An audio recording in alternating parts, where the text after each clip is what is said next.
beats were a total blast. My yell from the hallway, Clark, what did you do? Pa tripped on the debris saying, son, this can't be true. Nocturnal emission, Kryptonian collision. One little dream and the whole damn farm needs a new addition. Blew a hole in the wall, dropped right through the floor. Poor Rusty the dog ain't barking anymore. Whoa, super sticky situation. Whoa, teenage Kryptonian frustration. Dreaming about Lana Lang, things got way too hot. Next thing you know, the silo's missing half its top, lead-lined underwear. Yeah, that didn't last. One big blast, and the tractor flew right past. Lies mopping up the ceiling, paws calling the insurance guy. They love their Superboy, but man, this shit is why. Nocturnal emission, Kryptonian collision. One little dream and the whole damn farm needs a new addition. Blew a hole in the wall, dropped right through the floor. Sorry, Rusty, buddy, we ain't playing fetch no more. Whoa, super sticky situation. Whoa, teenage Kryptonian frustration. Jor-El's hologram just shakes his head in space. Boy, I sent you to Earth to save it, not redecorate.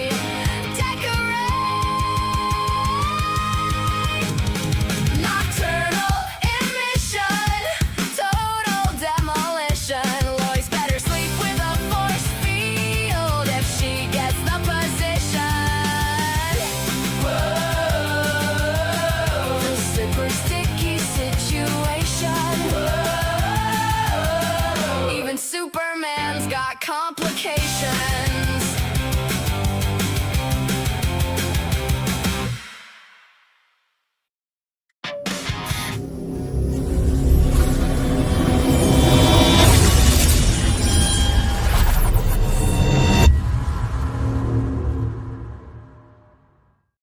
Hey, what's going on, everybody? How you guys doing? Oops, there we go. I thought I had clicked off that one there. Thank you for listening to the AI song, Nocturnal Emissions, a Letter to Cleo style punk band from the early 2000s, all about Superman and the wild shit flying out of his junk that might cause some kind of global catastrophe. Anyway, welcome back to the show. I see you, Spherical Man, you fucking whiny bitch. I see you. I see you there going, boo. Don't boo. Don't boo. Okay. Why don't you Pokemon go to the polls and shit? All right. We do got a couple super chats to kick off the night. I kind of want to start off with that while everybody is here. So thank you, everyone, for tuning on in. We got Ahsoka Tano for a 5 spot kicking off the night. Thank you. Says here, huge fan of the 2017 Power Rangers movie. I know it bombed, but I wish it got a couple of the sequels. I don't remember it bombing, like, necessarily, right? Like, let me see here. Power Rangers 2017. Taking a look here at the IMDb, or at the wiki. It had a budget of $105 million and it grossed $142. Yeah, but what did it do on home media? Does it give us here any of those numbers? When the movie did hit home media in 2017, it was the #1 spot on the NPD Video Scan overall disc sales chart, which tracks combined DVD and Blu-ray disc sales. The NPD's dedicated disc rate chart said, okay. The film retained the top spot of the Video Scan's overall disc sales chart for the week ending on July 9th, 2017. So, I mean, it did okay, I'm assuming. We don't quite know. Can I find anything here about the numbers? Because the numbers will give us some information there. You know what I mean? All right, hold on here. Because I liked it. You know what? I did. I thought it was an entertaining film. I thought it was it should have definitely done more. I mean, with that Tommy tease at the end, that would have been pretty great. According to what I can find, Power Rangers movie generated an estimated 15.3 million in physical home media sales across the US market. So that's not necessarily great. It did better on Blu-ray than it did on DVD, but unfortunately it did not go on past that necessarily. But that we also don't know what the international numbers are, and we don't know what is done since then in the ancillary markets. Hopefully one day we will find out more.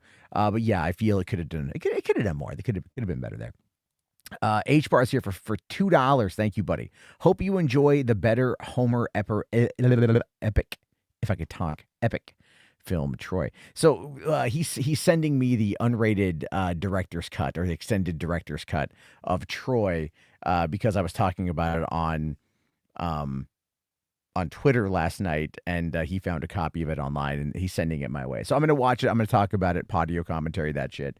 It's going to be good times. Thank you, buddy. I appreciate you. Ahsoka here for $10. Thank you. Saying here, my favorite movie of all time is The Assassination of Jesse James by the coward Robert Ford. I highly recommend it. It starts slow and is a long movie, but the second half is amazing. See, the title alone is interesting. You know, it's like the title of that Sam Elliott movie, The Man Who Killed Hitler, or no, who assassinated Hitler, but also killed the Bigfoot, or whatever it was. Like, it's just an interesting, like, really long title. And I've heard interesting things about the movie, but I've never heard it summarized as anyone's favorite film. So I'm glad you really like it. Actually, I think that's really good. There's a lot of people out there who do like slow burns, you know. And Brad Pitt plays Jesse James in that one, doesn't he? And then who's Colin? Or no, it was the Affleck's younger brother. Why am I blanking on his name right now? Casey Affleck. Like, he's in that one too, right? Who directed The Assassination of Jesse James by the coward Robert Ford? Right? I forget who directed that one. But we'll get back to that. Thank you very much. We got H Barts for 5. Thank you, buddy. Says, whenever I see con ovations, I remember how much you love them. Oh, yes. So there's this thing going on right now, right? You got to love this. Every time there's a fucking goddamn award show, whether it's, or a festival, whether it's con, whether it is Venice, whether it is Sundance, whether it's Toronto, South by Southwest, it doesn't fucking matter, right? You'll see these headlines coming out on social media. They'll be like, X movie debuted to a 9-minute standing ovation, right? And then you see all these fucking, just these bots in the chat below just going like, oh my God, this is like the greatest thing ever. Holy shit. Oh my fucking God, it's awesome. And then you realize that it's like every fucking movie gets a fucking standing ovation. Clerks 2 got like a 12-minute standing ovation. Deservedly so, by the way. Deservedly so. All right. And we will hear no other word about that, because Clerks 2 is amazing. All right. But the whole idea there is that every movie gets a standing ovation at the end. The length of time is usually between 5 to 10 minutes, arguably the length of the end credits of the movie. Sometimes movies go on longer, but I do think now that it's more of a, what's the word I want to use here? It's more of a courtesy than anything else, right? It's all like, yes, I'm attending one of the most prestigious film festivals in the world. I'm coming here and I'm watching these movies, and it's all part of a show, a dog and pony show, if you will, but I have to stand and clap like a circus seal of every movie I see. Why? Because it's something that they believe I should do. It's expected of me. It's very lame. Little Movie Purpose, for some reason, really on that shit right now. I don't know why, right? It's every movie gets a standing ovation at one of these things, especially con, especially Venice. Maybe not so much the American side of it, because Americans don't really have like the stamina to clap repeatedly for like 6 minutes. All right. Like, they can't even walk up a flight of stairs without getting winded. A lot of us, we're terrible at it. I'm terrible at it. You know, I would be bored if you're asking me to sit there for like 7 fucking minutes and just go, woo. Yeah, right. I mean, I'd just rather make the sound of one hand clapping, right? Which then just sounds like I'm jacking off. And if you had an entire room of people making the sound of one hand clapping, now that would be a thing. Could you imagine that headline? You know, it's like Quentin Tarantino's final movie has a 15-minute standing ovation of nothing more than the sound of one hand clapping. That seems it very much like a Tarantino thing. I think we should go with that. I think we should go with that. Thank you, buddy. Garrick here for 5. What's up, buddy? How you doing? Best J.J. Abrams movie. Yo, he's ranking them. Oh, you're asking me. MI3, Star Trek '09, Super 8, Into Darkness, Force Awakens, or The Rise of Skywalker. I'm going to go and I'm going to say Mission Impossible 3. I think Mission Impossible 3 and Star Trek '09 are probably his best movies, but I'm going to put MI3 above Star Trek '09. And the only reason why is because Philip Seymour Hoffman was fucking awesome in that movie. And that whole movie, start to finish, was great. It was coming off of Mission Impossible 2 and then really grounding Mission Impossible 3 in the way that they did, which they completely then like went overboard with Ghost Protocol. Like, holy shit, Brad Bird just took that movie into like comically cartoonish territory. But JJ really did well with Mission Impossible 3. And Star Trek '09 was a great, great reboot. Especially the lens flares. When you understood what the lens flares were for, I really enjoyed what he tried to do. Super 8 is also very good, but the ending, it comes so fast. Right? No, literally, that movie ends like fast. Like, I mean, like I think like from the climax to the ending of that movie is like 5 minutes. Not even that, right? They meet the monster and then like it's over. Like, that's it. It just ends. And you're like, wait, that was it? Like, what the fuck? I mean, maybe they don't need much conclusion, I would say. But I at that point, yeah. I like Star Trek Into Darkness. I know a lot of people out there don't because of the con thing. But Alice Eve in her underwear made no sense. Doesn't enhance the story at all. But I'm not complaining. Force Awakens, I unequivocally love. Right? I think it's a great film. Rise of Skywalker. I need to watch it again. It's been a minute. It's actually, I haven't seen it since 2019. So I need to watch it again. But I do like J.J. Abrams. I wish he would direct more. I wanted to see him direct smaller things. Let's see here. H-Bars for $5. I heard In Search Of got a 30-minute standing ovation. Yeah. No one's ever stood and clapped for that movie. People have mocked it relentlessly. But I am actually, I'll tell you guys this. I have started writing 2 movies, actually. I've started working on the outline for 2 films, by and large. Right now, just outlines, and then we'll flesh them out. The first one is In Search Of 2, which is going to be the original story that I wanted for In Search Of. It will be a mixture of screen life, and it will be a mixture of found footage, mostly found footage, with a number of actors, and that one I'm really excited about. And then I'm working on another one, which is it's based on a true story, and I think I'm going to star in it. I think to kind of this is going to be the first one that I make to kind of get my feet wet and getting back into this world. I'm going to write it, direct it, produce it, and star in it, right? Now you're probably thinking to yourself, what, why, huh? It's a found footage starring you? Yes, there's actually a fair amount of those that are out there that are kind of like that. You've got stuff like, I think it's like horror, like Hell in the High Desert or whatever it is. You've got like the Blackwell Ghost is generally speaking with one guy. My approach is the general gist of it is that a guy uncovers a conspiracy and he then wants to try and solve it. Like, basically a girl gets kidnapped and he finds out about it. And instead of going to the police, he's currently in the midst of a divorce and a custody battle. And like, he's kind of like at just the bottom place he could be, right? We're talking rock bottom of just like mid 40s. Your life as you know it is over. Everyone thinks you're a loser.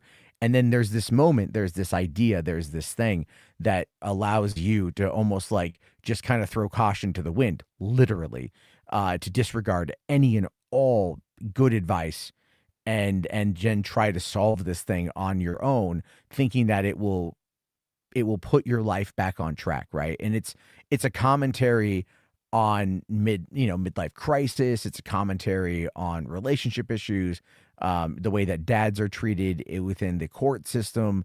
And then also, and here's where it gets really fucked up. I'm not telling you guys the ending, but the fucked up thing about this movie is that the main character is so distraught in his own life and he doesn't have anybody, right? Like, the male loneliness epidemic is a part of this as well. Because it's hard to make friends when you're middle-aged. It really is. But like all he has is his chat bot, and his chat bot is like there to help him, right? So it kind of eggs him on to go and like continue down this very stupid pathway. And then of course it ends. The ending, I've already got the ending, but the ending is in my mind bleak as fuck, right? Just bleak as absolute fuck. Especially how it ends. I'm excited to do it. Like I'm excited to do it. I think it's going to be a lot of fun. And who knows? I might write it and be like, maybe I can find a better actor who can do it, and I'll just work with that actor. But if not, then I'll do it. Because I mean, I don't think I'm a terrible actor. I'm not great, but I think I could convey this particular thing. And I'm not looking to have an acting career. What I'm looking at is to create a concept that more or less like works as like a proof of concept for like, hey, I can come up with these stories that are like really interesting and really unique, and they're all based around found footage and screen life stuff, and that's the kind of stuff I want to tell. Mysteries, horrors, thrillers, and then like, go, I can put this together for like a very small budget. You know what I mean? Like that new movie Obsession came out. It has like a $750,000 budget, and it grossed like $17 million, and people are freaking the fuck out over that. And I'm looking at that going like, horror always does well. Horror movies don't need you. A horror movie can cost $20 in a Jawbreaker and gross 20 million opening weekend. And that's not even anything that's uncommon, right? Like horror movies are the financial bedrock, the backbone, the spine of Hollywood. They cost almost nothing to produce, and they yield massive results. Why is that? Because it plays on the concept of what if. And the what if factor in that one is what's really fascinating about it. So this idea that I'm kicking around, I don't have a name for it yet. I'll tell you this. I did contemplate having the main character of this one be my character that gets away at the end of In Search Of, right? And so then, okay, so I kill my best friend in Search Of, okay, and then I go on the run. I assume a new identity. I come back to the United States. I find some lady. We hook up. We have kids. We start this normal life. And then it begins to spiral once again because I'm a piece of shit. Okay, so then I fuck up. So then I'm at the edge of so then I'm like, I've already fucked up. I've already killed like a couple people. I'm like, I'm trying to, better my life. I'm trying to be a good person now, I guess. But it's still all of these old demons kind of come back. And like, maybe I think if I stop these guys, if I Dexter these guys, you know what I'm saying? Like I find these kidnappers and I take them out and I save the girl, then I can have my redemption. And in the end, it's bleak as fuck. That might work. That might be a bit much. That might be a little bit too meta. Nobody would really get it. Nobody would really understand. That's just an idea in the back of my head. I don't think it would really work out very well, to be honest with you. So, that would definitely be something there. Stuckman's didn't do that well. Well, here's the thing with that. As far as I understand, Jason, Stuckman's movie, and correct me if I am wrong, I haven't seen Shelby Oaks. It's on my list. It's just one of those ones where I thought about it, and it's like I feel like I got sold a bad bill of goods, right? Or whatever the fucking saying is. And so the reason why I say that is, from what I remember of the initial $250,000 GoFundMe or Kickstarter that he did to fund this movie, the idea there was that it was going to be a found footage movie. And then they shot that, and then it went to Neon, who distributed that, and they put in money for reshoots. And then it went from like half found footage to half narrative. And there is a tonal shifting in there that I think threw off a lot of audiences. And that's one of the key reasons why I haven't watched it. If you're going to do a found footage, don't do half a found footage. Do a full fucking found footage, right? Found footages are fucking easy, okay? I watched enough found footage I watched enough first-person pornography to understand the camera movements. I can make that work. In Search of The Search of Redemption, spoilers. Yeah, the movie I made in 2011. It's for free. ISO-themovie.com. But I'm saying though, it's like with Stuckman, if he sold his audience on a found footage and then flipped the narrative, once it got more access, I feel like that is a no-no with the audience because you sell them on one idea and then you just do this about face. And it doesn't really work very well. It's like I think Backrooms has a very similar setup, and I'm wondering how well that's going to work because Backrooms is showing Chiwetel Ejiofor and Renetta Rensiv, whatever her name is, and it's like showing her and him and like them inside of the Backrooms, but it's not found footage. It's very much narrative, and then they have found footage in the movie, which I think is somewhere around. I think I was reading like 20 minutes or something. Is found footage, and I'm wondering how well that's going to work, but it wasn't billed as a found footage initially. It was, presented the Backrooms on YouTube were very much that found footage idea, but this movie was shown to us as a strict narrative format with only one like shot of found footage in the trailer. So if they're kind of establishing the narrative or establishing what could be done at that point, I don't know. But if Stuckman changed things, and again, I haven't seen it, so I don't know, then I think that's wrong. I wouldn't do that, right? Found full-on penetration footage, that's right. Let's see. Rational says, even though Stuckman's film didn't do good, I'm glad films like Shelby Oaks and Backrooms and Iron Lung, which are made by YouTubers, are getting their time in the light. Well, same with Obsession, right? That guy did the Milk and Cereal for $800, and that got him a $750,000, movie that he wrote and directed, and he had Osgood Perkins as his mentor, and even Zach Krager was helping him out, which is pretty fucking cool. Okay, Shelby Oaks is on Hulu. I don't have that right now. Yep, rip Tom Kane. That sucks, man. But I'm just saying. So for the stuff I want to do pure found footage. I don't want to do narrative shit. I would write narrative movies, but the ones that I would personally want to make would all be found footage.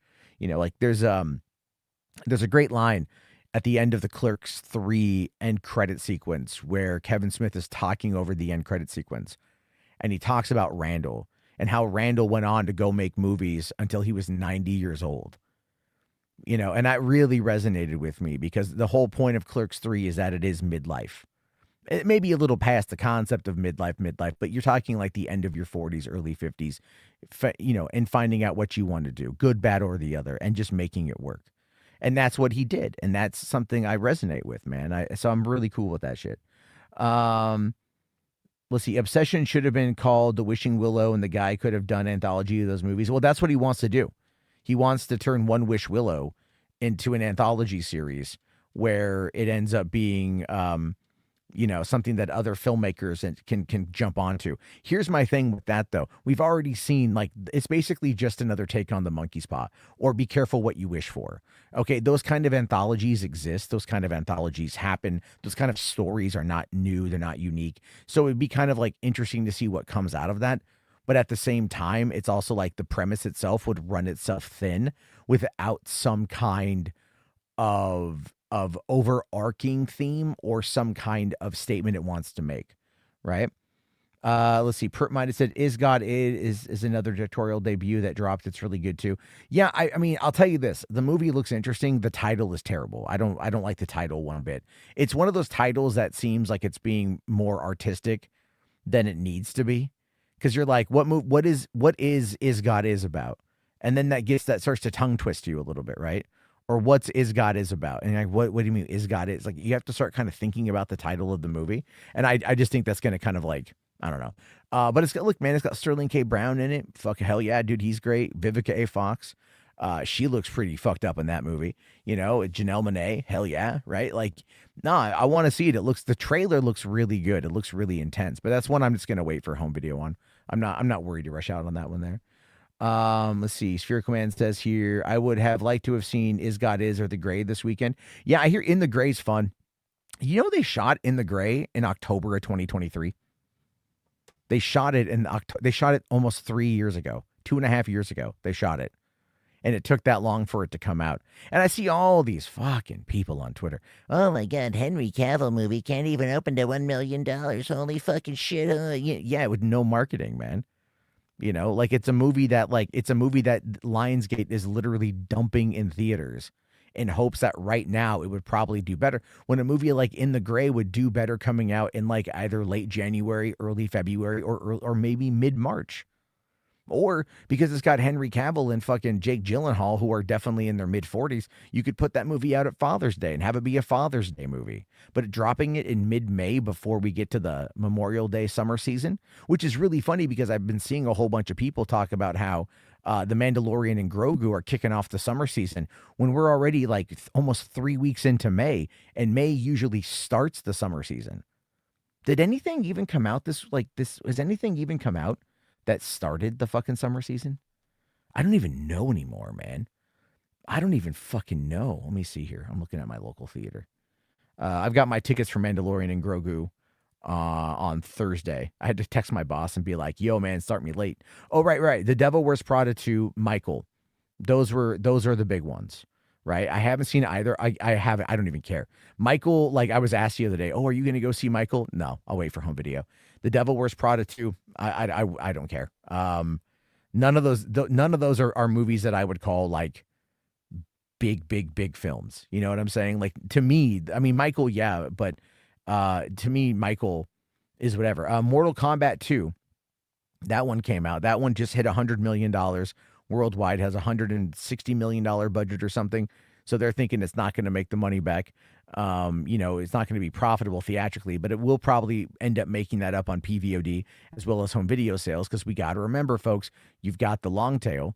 You got Project Hail Mary. Oh God. Okay. Look, I'll be honest with you guys. I tried. I had a couple hours to kill at work. I found a website that had the movie on it. I started watching it. I'm bored to fucking tears. I made it halfway through. I haven't even bothered to go back to try to watch it. Does it pick up in the back half of the movie? You could cut half of those scenes. You could cut half those fucking scenes as Ryan Gosling, and then the movie would be so much better paced. But the reason why they didn't do that is they paid Ryan Gosling literally $30 million to be in that fucking movie. They paid him $30 million to be in that fucking movie. And it's mostly just him. And I get it. Get your bag, get your money. And he'll probably be up for Best Actor, and he'll probably win Best Actor as a result of that because he has like a puppet to act against and he did a good job. But the movie itself is just fucking boring. Holy fucking shit. I can wait to watch Obsession. Yeah, I wasn't planning on seeing it in theaters. I wasn't planning on seeing it in theaters at all. Michael in D-Box was dope. That sounds like cancer to me. You know, I mean, if you're hearing like the songs, and I guess if it's vibrating your colon or your prostate, I guess that's fucking fine. I really just hate the concept of fucking D-Box or any of that shit. I really do.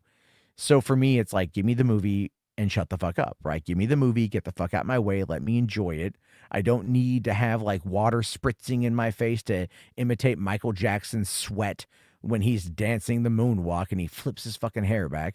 All right. I don't need the smell of burnt hair shot in my nostrils when his hair lights on fire in that Pepsi commercial or whatever the fuck it was. Okay. Like, I don't need any of that shit. Just give me the fucking movie. So, whoever said don't watch movies in theaters or don't watch Obsession in theaters and listen to that person, that was Spherical Man. Here we go. That was Spherical Man. There we go. Nikki here says my favorite film series of all time is John Wick and Lord of the Rings. Based. Hold on, let me get to some super chats here. Thank you guys. Andrew Dominic directed the assassination of Jesse James by like Howard Robert Ford. What has he done? Has he done anything else? Let me look here. Andrew Dominic. Okay, he's Australian. He looks like one of the bad guys from Die Hard. Oh my God, dude, did he do Blonde? Oh shit. Okay, so he wrote and directed Chopper, which was Eric Bana. Okay, I've heard of that one. He did The Assassination of Jesse James. He did Killing Them Softly with Brad Pitt. And then he did Blonde with Ana de Armas. Yeah, okay, wow. I haven't bothered to watch Blonde. I saw the blowjob scene. I was like, I just don't want to watch this. None of this is interesting to me. Let's see here. HWAD says for 5, thank you. I'll always know when a new Sophie project is coming. Motherfucker, I know that you know if there's a new movie. I'm talking about the trailer dropping. That's all I was trying to. There's a new Nicholas Winding. What's it called? Whatever, man. The guy who did Drive. Fucking these asshole directors with their 3 names. Like, I'm going to be out there going like, directed by Matthew David Jarbo. Fuck, that sounds pretentious as shit, right? Seriously, it's so pretentious. Anyway, the guy who did Drive's got a new movie called Her Personal Hell, I think is what it's called. It's got Sophie Thatcher in it. The trailer came out. Looks okay. Looks pretty good, you know. Sophie Thatcher's great. We'll want to see her in some new stuff. So there we go on that one. I sent it to H-Barts and he's just like, yeah, I know. And I'm like, ooh, you bitch. But anyway, thank you, though. Also, Ahsoka here says, I love the horror genre, but I'm super picky. But when a horror film show hits, it hits. I can't wait for Hokum and Obsession to come to VOD. Hokum, I watched the trailer for Hokum, and like, it didn't do anything for me. It just looks so like low budget. I don't know why. Like, it just didn't look like the lighting was so flat. The cinematography on that thing was like very amateurish from the trailer. I don't know if the movie is going to be any better, but I do want to see Adam Scott in films. I like him and stuff, and I want to see him kind of, stretch his acting chops to try this out. So I'll watch it probably when it hits home video, but thank you. Also, Ahsoka here for 10 says, 12 years ago, I used to be squeamish towards gore and would avoid most horror. I slowly got desensitized to the point where most gore doesn't affect me. Yeah, I'm kind of the same way.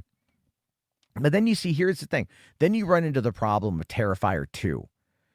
Terrifier 1 and Terrifier 2, where Damien Leone leaned so hard into the gore that by Terrifier 2, I was just like, okay, like it went so long, it becomes cartoonish. And maybe that's the point. I would argue Terrifier 3, he toned it down quite a bit. The violence and gore was still good, but it was like, it was quicker paced, and it was like, they didn't linger on it to make it cartoonish. So I think if you can handle gore pretty well and make it a certain way, it will do pretty good. I'm okay with that, but thank you so much. Also, Ahsoka here says, it really opened up my watch list to include more movies that have gore in it. Good. Yeah, man, good. I mean, there's a lot of good movies that have gore in them, and there's a lot of great films that don't have any gore in them, that are spooky or scary. I think gore is almost like visual effects, right? It's like a parsley. It's a garnish. It's meant to accentuate the story rather than try to, be the whole meal. Some filmmakers like to make it the whole ass meal. Some filmmakers want to make that the whole thing. When in reality, no, you don't have to do that at all. You can absolutely positively just tell a good story with these elements and have them be part of it that accentuate it. And that is the difference between like a good storyteller and a bad one, I think, right? But also, there are people out there that like spectacle. They really enjoy spectacle. And because they like the spectacle side of things, that's all they want to see. And you can have a mix. I think we got spoiled in the 80s with a lot of that stuff, and then nowadays, like, I feel like the gore has maybe got to mean something a bit more than it did back then, because like splatterpunk type stuff still exists, but you still got to give me a reason to give a shit. And that's the biggest thing. You have to give me a reason to care about the characters that we're watching. And I'll admit, one of the biggest problems that the movie In Search of my movie had, is that, like, I don't know if I gave Mark enough of, if I gave audiences enough of a reason to care about Mark and his journey, right? I don't know if I did or didn't do that. I mean, it's hard because I was so close to it. And people have told me that it's shit, and I agree. And people have told me that they love it, and I also agree, because no one will either love that movie more or hate that movie more than me. But again, you want to put your main character in a situation that leads to their utter demise, and you want audiences to give a shit. Like, you've really got to find a way to bring out the humanity in them, even if they are a piece of shit. And that becomes like one of the hardest parts. Sorry, I'm just drinking. All right. Thank you. Written, directed, and produced by Matthew David Jarbo Damas. Jarbo, yeah, there we go. There we go. Yes, yeah. I'm just gonna put on a fucking beret like goddamn John Travolta at Con and be like, yes, hello, my name is Matthew David Jarbo, and I am a film story director. You can tell because I use all three of my names. I want it to be very formal. The stories I tell you are very personal tales. And then what is more personal than knowing someone's middle name? Yes, me. Anyway, thank you. And then Command Unit here for $2. Thank you, buddy. Says, did you pre-order the 4K Speed Racer Blu-ray? Not the Blu-ray. Well, no, it's the 4K. It comes in the mail tomorrow, I think. That's what I'm going to double check. It told me it's arriving on Tuesday. That's what it told me, that it was arriving on Tuesday. So I'm just gonna double check that there. Hold on. Oh, God, fucking damn it. Now oh yeah, I'll just use my phone. I was like, oh, I'll just check Amazon. I have to log in. I don't want to log into Amazon. All right, I'm gonna check my Amazon account real quick and see. They've had some good deals recently on some stuff. I was at my local Barnes and Noble to pick up Dogma last week, and because they had that on sale, and they had like Snakes on a Plane, they had Salem's Lot, they had Under Siege, and I'm like, I'm just waiting for that fucking sale, that 50% off Arrow sale to happen. I'm really excited for that one there. All right, arriving tomorrow, according to Amazon, where currently, all right, my movie has shipped. Let's see here, tracking updates. Monday, May 18th. It has delivery appointment scheduled Tuesday, May 19th. Package left shipper facility. What does that mean? Where is it shipping from? I have no idea, folks. But apparently it will arrive tomorrow, and I'm excited to get that. I'm going to show that to my kids tomorrow night. I don't know if I'm streaming. I don't know if Saggy is here. She said she's drunk. Anyway, so yeah, what was I saying? Anyway, yes, I did get it. I'm excited to get it. Let's go from there. Let's see. Nikki here. Thank you. What is the one film series that you think that should have stayed one film and never made sequels? Mine is 1984 Terminator movie. I think that Judgment Day is is good, but is kind of overrated. I see what you mean by that, but I love the reversal, right, of Terminator 2. I think it ultimately is another story that's anything with time travel is going to be cyclical. Right. And a lot of events in these movies are cyclical. Star Wars is cyclical. Those who fail to learn from history are doomed to repeat it is ultimately the lesson pulled from these things. I would argue Rambo is probably a movie that did not need the sequels. I'm not saying that the sequels are not good. 2008's Rambo is fucking amazing. It is the best of the sequels. But Rambo, First Blood Part 2 and Rambo 3 are just 1980s fucking war propaganda, right? All it is just jingoism on full ass masculine display, right? It literally like that's all it is. But then you also got movies like Delta Force, right? Could have probably just been one movie because the other two kind of weren't great. But I also like Delta Force 3. I love the ending of that movie. There's a lot there that, let's see, what's another franchise that could have stayed with one? Jurassic Park probably could have stayed with one. I enjoy all the movies, but it could have stayed as one film. Jurassic World could have stayed as one film, I think, as well. But Hollywood likes money. Hollywood needs money. And they know that sequels, prequels, requels, reboots, reimaginings, all of those things are going to make them more and more money. But I will say that also I'm glad that like Friday the 13th and Nightmare on Elm Street didn't just stay one movie. Because I feel like they did get better with their sequels. Like, if you go back and you watch the original Nightmare on Elm Street, it's really fucking tame. Like, I mean, I'm talking, like, not the violence. There's some good gore in that movie. But it's like, the story is very simple. The acting is really not that great. This is not Wes Craven's, like, best work, But he went on to go do better things as a result of that. And I love Wes Craven. But, like, if you go and look at Nightmare on Elm Street, and then you put it up against Scream, he learned a lot in that period of time, those years to get there, right? He learned a lot. I want to say, in 1984 for Nightmare on Elm Street to Scream, he very much honed a lot of the tension. And I would argue that probably his best movie overall was the original Scream. That was probably his best film overall, And it's funny, if you look at like John Carpenter, his best film overall is probably The Thing, which was, this is coming off of Halloween 2, Escape from New York. He had been on this run, and this was his first studio film. And I think he had something to prove, and I think he proved it really well. And then one of his other movies are really good too. Don't get me wrong. Like They Live is fantastic, but like look at Confessions of the Invisible, or Memoirs of the Invisible Man. Like that was done for a paycheck. Ghosts of Mars did not live up to the expectations that I think it was, that people had for it. Escape from LA. I mean, don't get me wrong. I like the movie. Bruce Campbell working with John Carpenter as the Surgeon General of Los Angeles with all those prosthetics was great. Steve Buscemi, Pam Grier. I mean, it's a fun ass fucking movie. But then you get John Carpenter's Vampires. And that is quintessentially his best film of the 90s. That movie is firing on all cylinders all the time. It's great. It's well done. It's moody. It's dramatic. James Wood is awesome in that. The Dracula is great. Billy. I think it was William Baldwin in that one, wasn't it? Was he the one in that one? Sheryl Lynn Finn being in that one as well. It's a solid movie. I have it on 4K. I love that fucking movie. Yeah.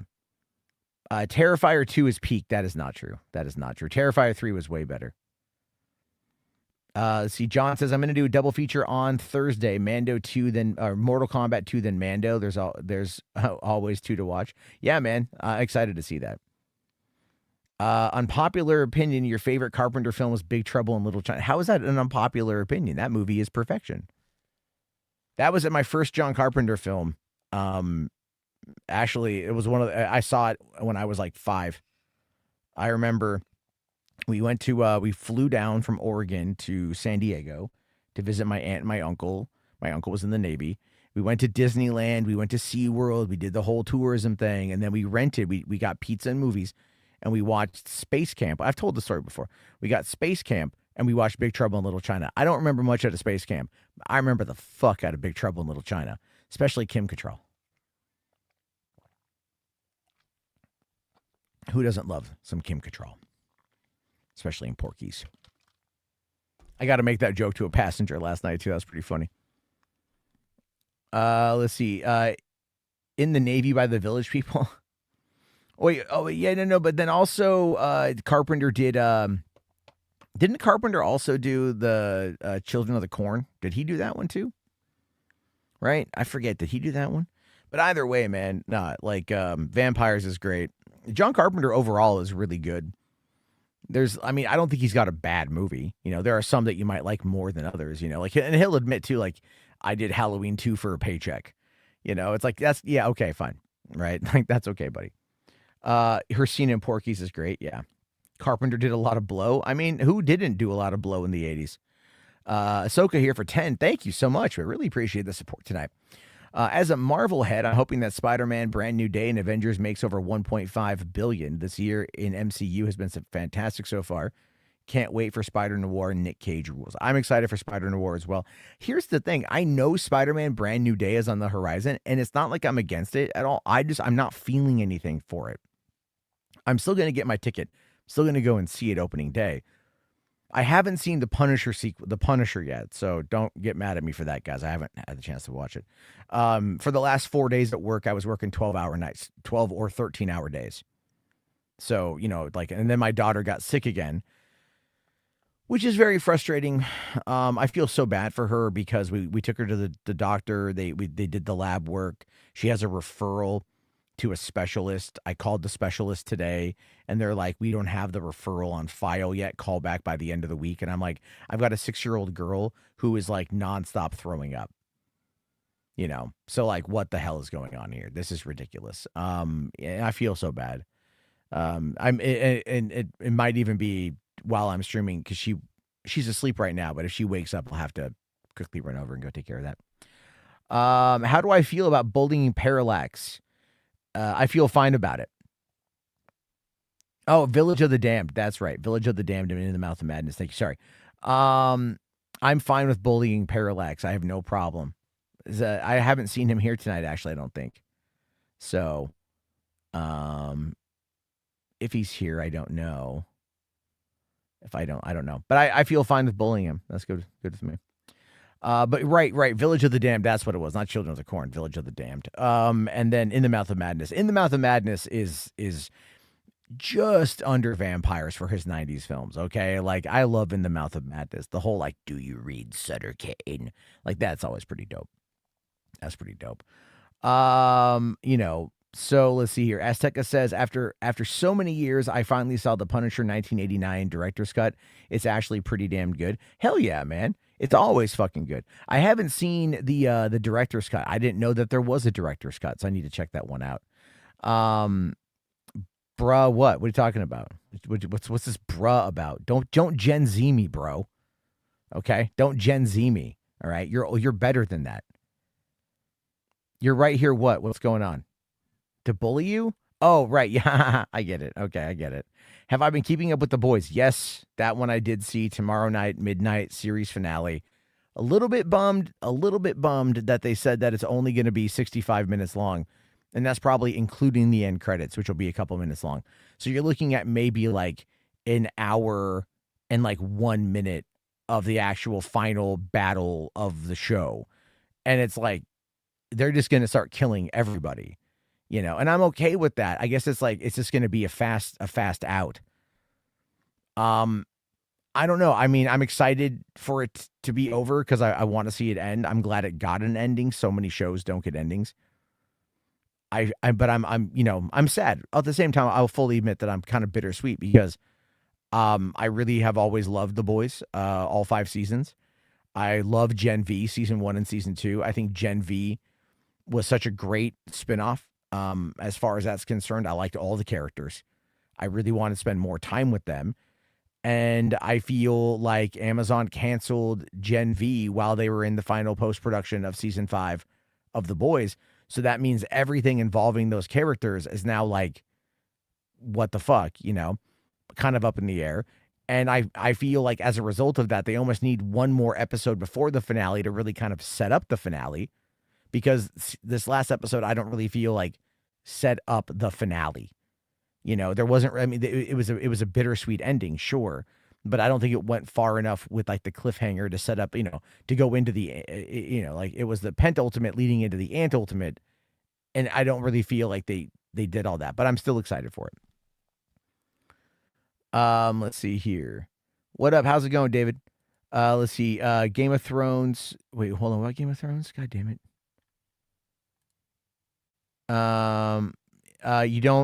You don't think the Boys Mexico spinoff is happening? I don't know, man. They're talking about it.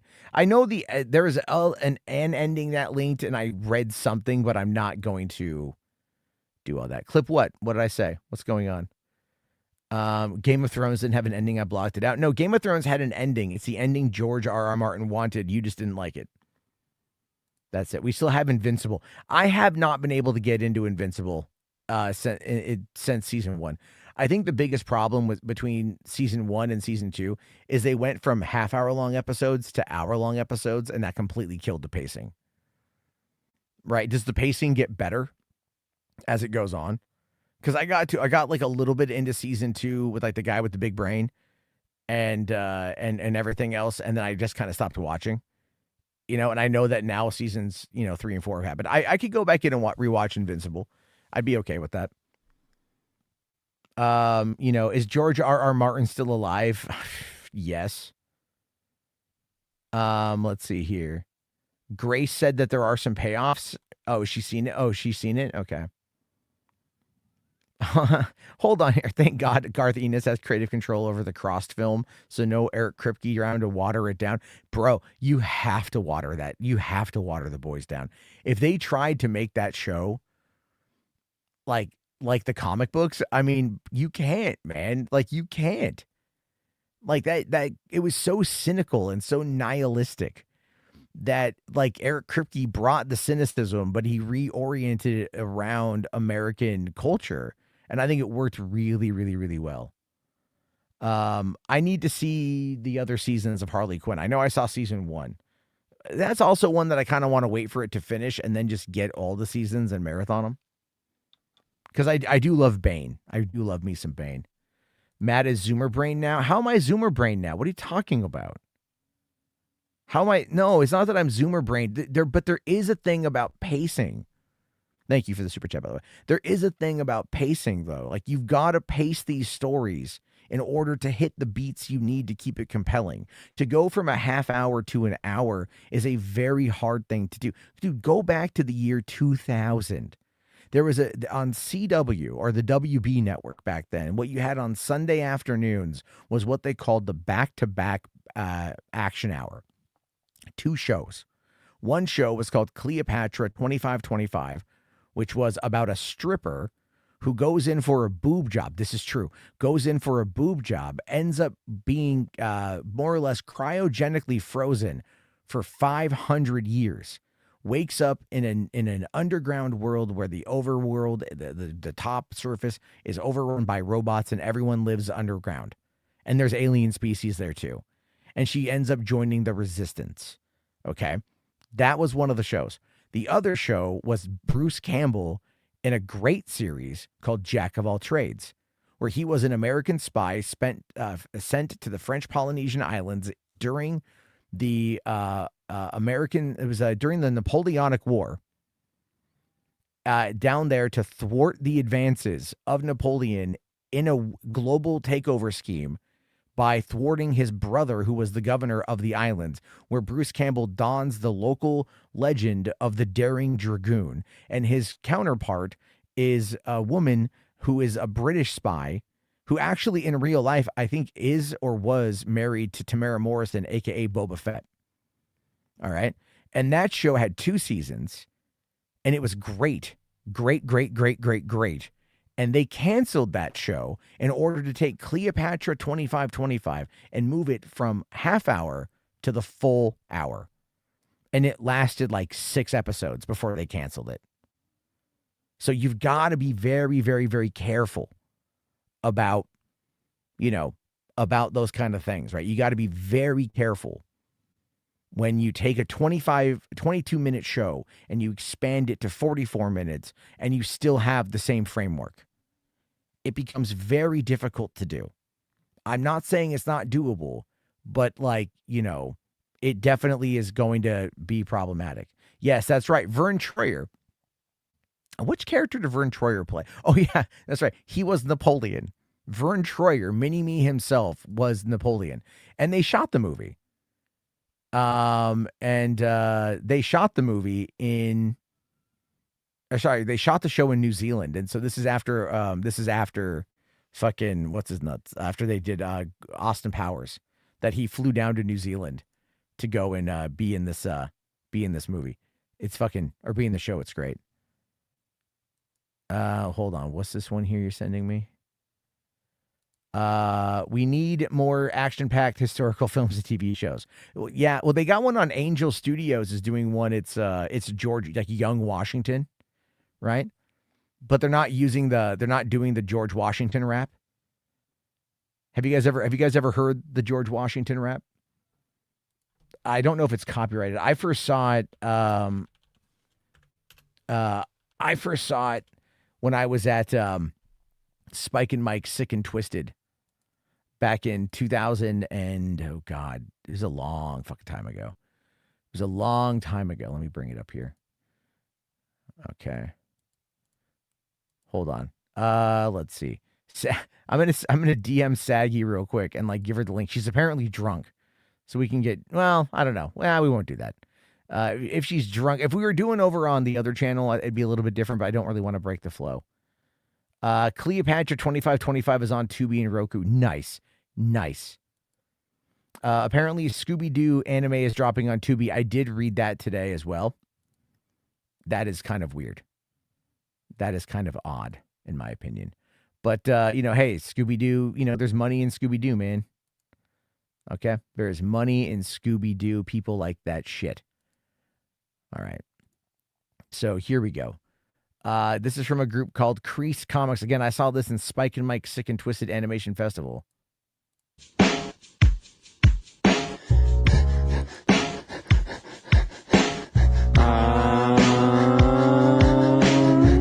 Washington, 6'8", weighs a fucking ton. Opponents beware, he's coming. Let me lay it on the line, he had 2 on the vine. I mean 2 sets of testicles, so divine. On a horse made of crystal, he patrolled the land with the mason ring and schnauzer in his perfect hands. Here comes George, in control. Women dug his snuff and his gallant stroll. 8 opponents' brains and invented cocaine. He's coming. Washington, Washington, 6'20", fucking killing for fun. Spread, Delaware. He's coming, he's coming, he's coming. Sue me if I go too fast, but the sons of his opponents wish that he was their dad. Got a wig for his wig, got a brain for his heart. He'll kick you apart, he'll kick you apart. Ooh, he'll save children, but not the British children.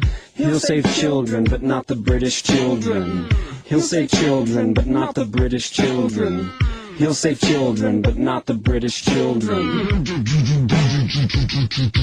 He had a pocket full of horses, fucked the shit out of bears, threw a knife into heaven and could kill with a stare. He made love like an eagle falling out of the sky, killed his sensei in a duel and he never said why. Washington, Washington, 12 stories high, made of radiation. The present beware, the future beware. He's coming, he's coming, he's coming. Did I mention his 4 nuts? Well, he also had 4 dicks. If you took off his boot, you'd see the dicks growing off his feet. I heard that motherfucker had like 30 goddamn dicks. He once held an opponent's wife's hand in a jar of acid at a party.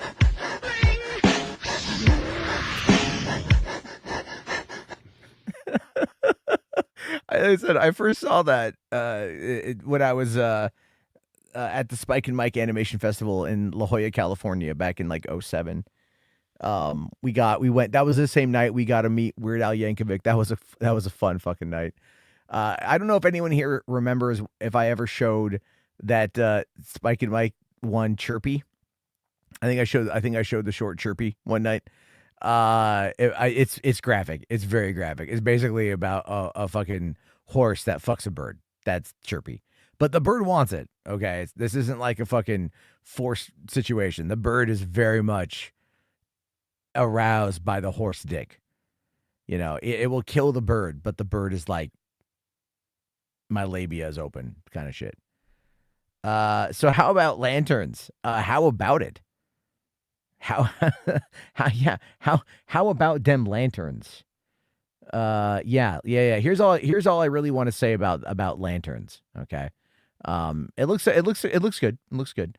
But like, what is up with the suit?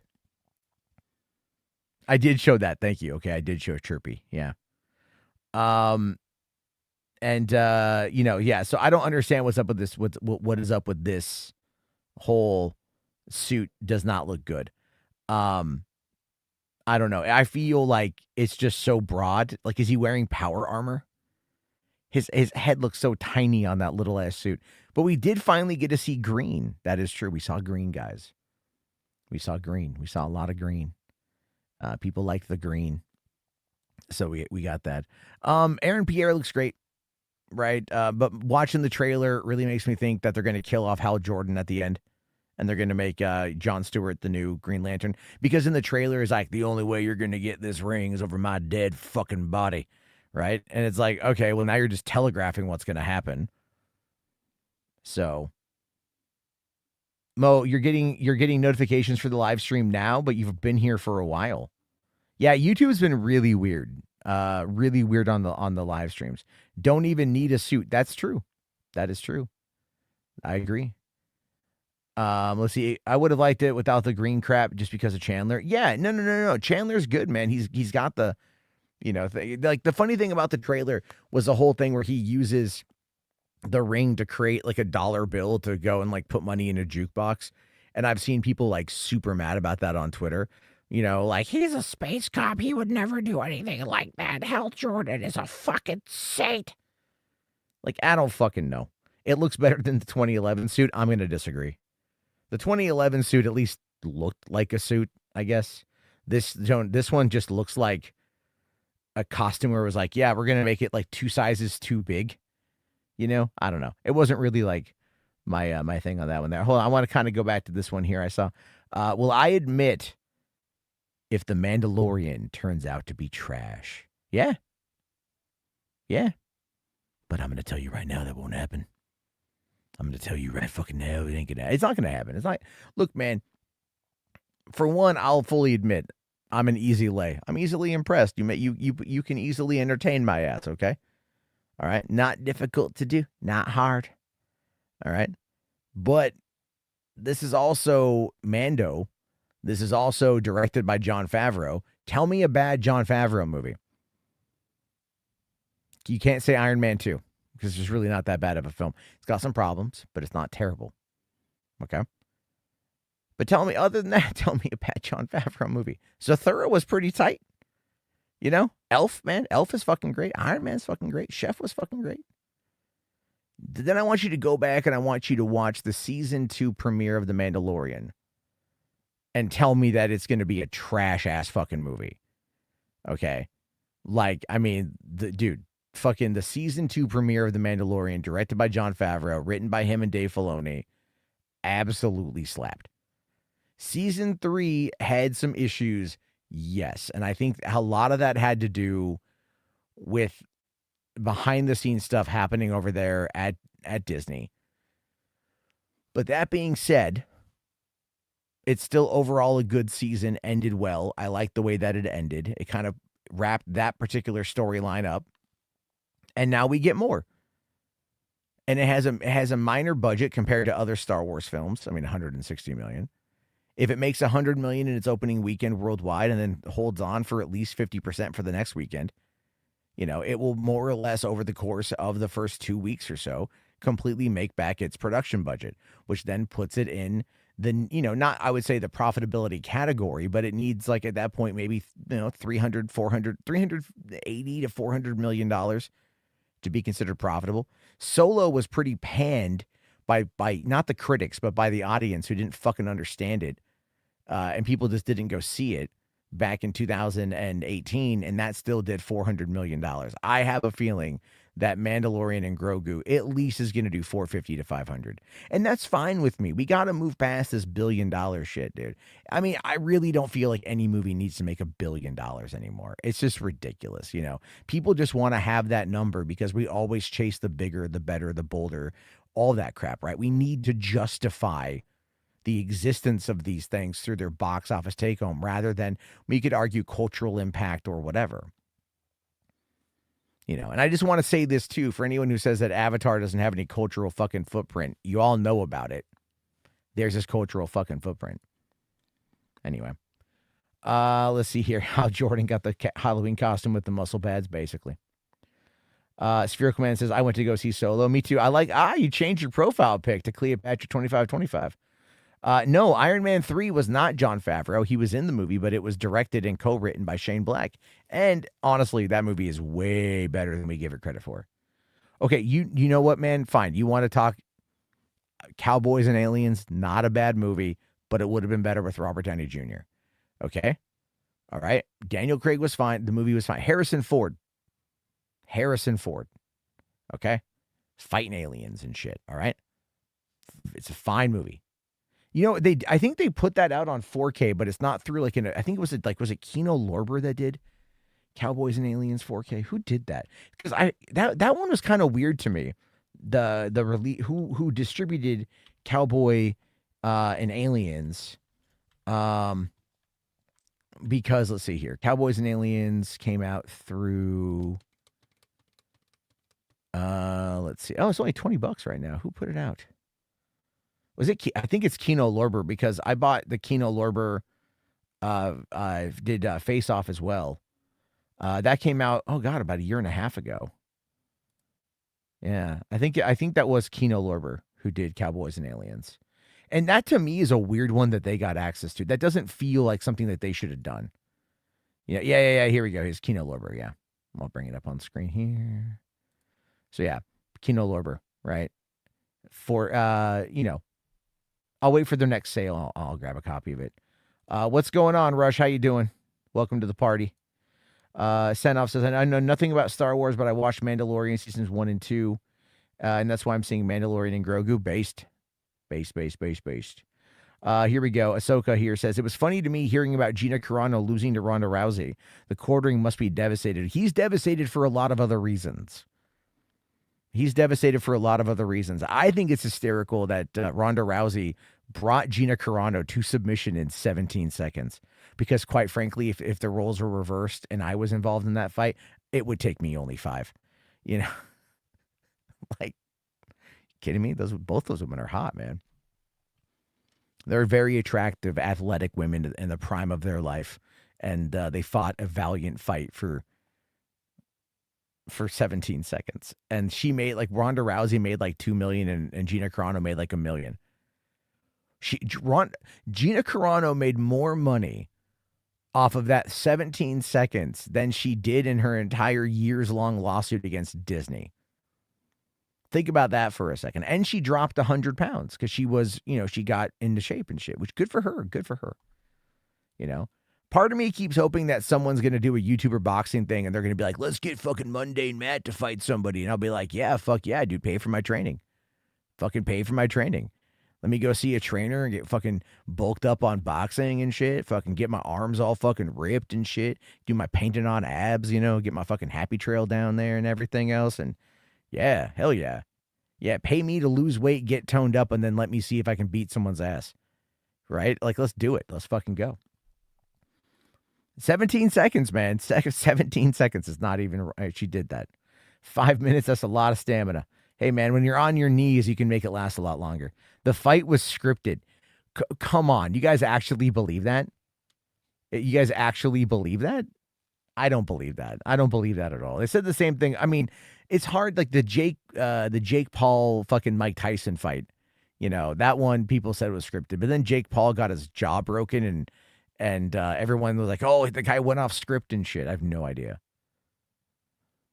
Let's see here. We need more sword and sorcery D&D inspired movies. Nikki, I'm telling you right now, I kind of got you covered, man. Nikki, let me ask you an honest question because you're kind of new. And I don't know if you've ever been around for when I talk about AI, because I talk about AI quite a bit. I like AI. All right. I do. I even actually last week, guys, I spent $336. There was a sale. I got access to Sea Dance 2.0 and another this one thing called Open Art. It's what Little Movie Perp did for his trailers. And I need to learn how to do Sea Dance because I tried to do a Scott and Frank, by the way. I tried to do a Scott and Frank. It did not turn out as well as I would like. I'll show you guys this real quick. It's not good. So I really like the I really enjoy the way that the animation part of it, but I need to figure out how to do everything else. So I would love to do a Scott and Frank animated show, right? I would love to do a Scott and Frank animated show. But this is stuff I got to figure out how to make it work. Obviously there's a lot there to learn, and and you're going to see the problems. And this was just the first generation of these 3 particular bits. I'm actually really excited for Nolan's Odyssey. Yeah. Big mythological epic shot in IMAX. For about 5 more minutes. You think the movie's gonna be bad? No. I think the internet's gonna turn it into a hostage situation. Fair. You think the movie's gonna be bad? No. I think the internet's gonna turn it into a hostage situation. So that was, that was the, there was another version of that I was able to put together. Hold on, I'll go find it. It's on Twitter. Because I ran out the door and I was like, fuck, I gotta go to work and shit. Oh, crap balls. And I wasn't able to get what I wanted out of it. But let me go and find it here. Okay. Here we go. This is it. And we'll talk more about it here in a second. I'm actually really excited for Nolan's Odyssey. Yeah. Big mythological epic shot in IMAX. For about 5 more minutes. You think the movie's gonna be bad? No. I think the internet's gonna turn it into a hostage situation. Fair. Nolan's trying to make an epic, but the culture war's trying to make content off of the casting choices. You still think Nolan's overrated? You'll never convince me Interstellar didn't shit the...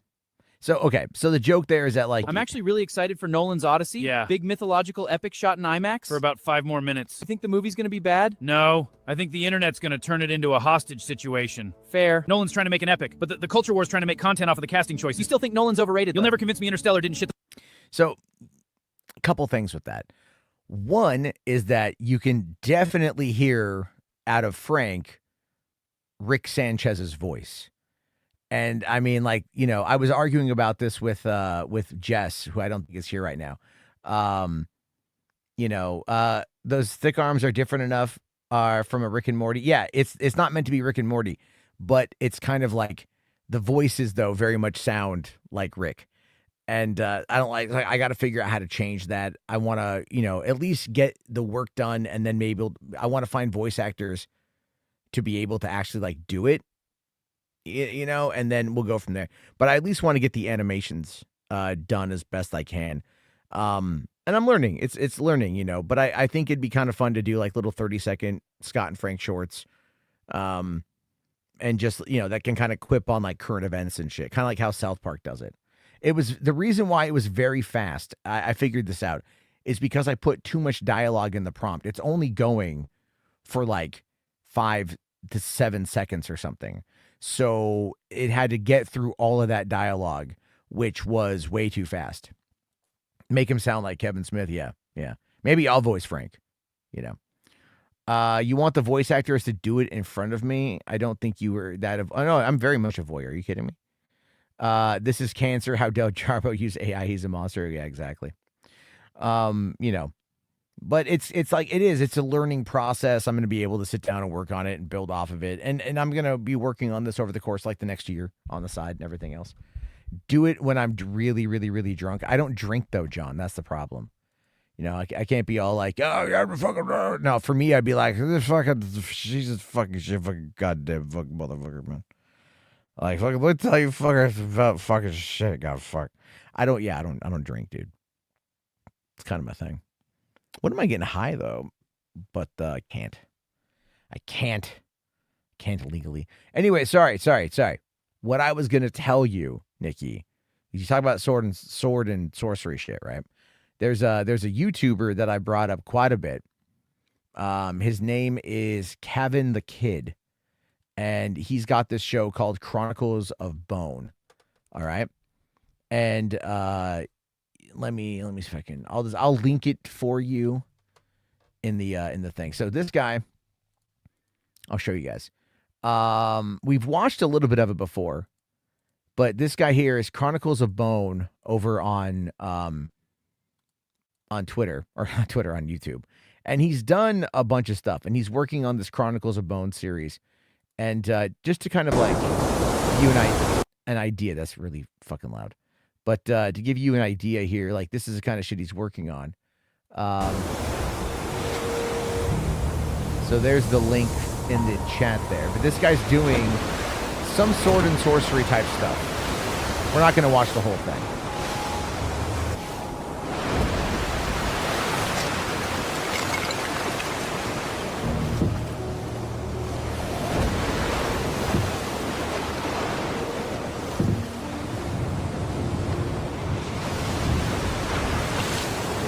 So, I mean, like, just look at the composure of the shot here. And then, is there... I mean, it looks realistic enough. You can see some AI stuff, but it's been upscaled to 4K.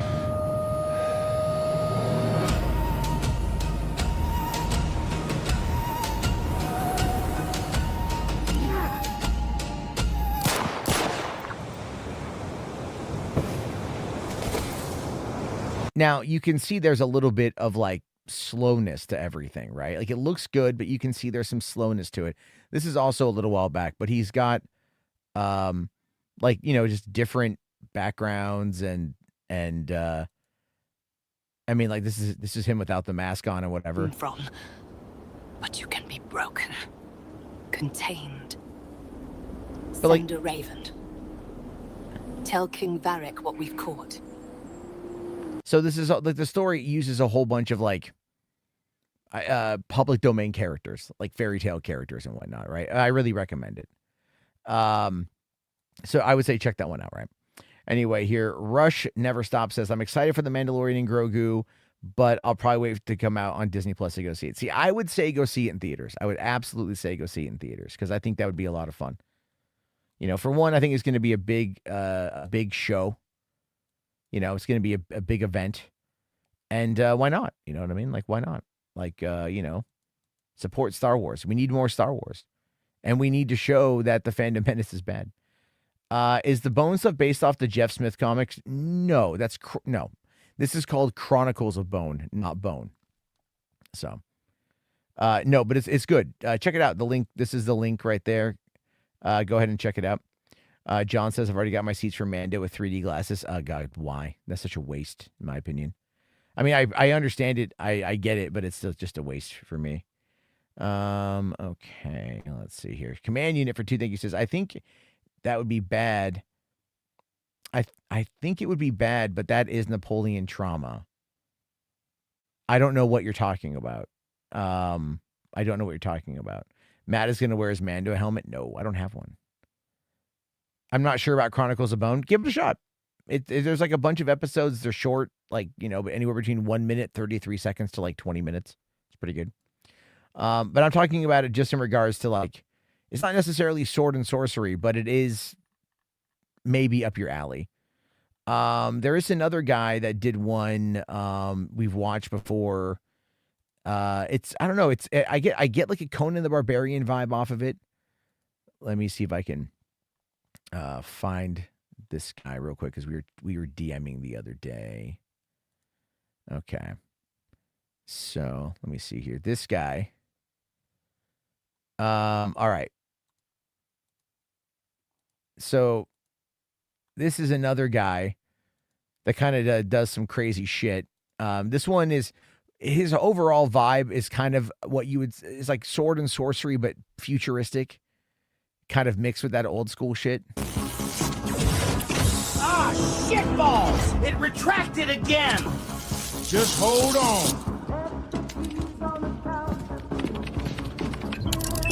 Turret found. All right, hit it now. I'm hitting it! Nothing's happening! She returning exit codes on every goddamn input. This shit don't make no motherfucking sense.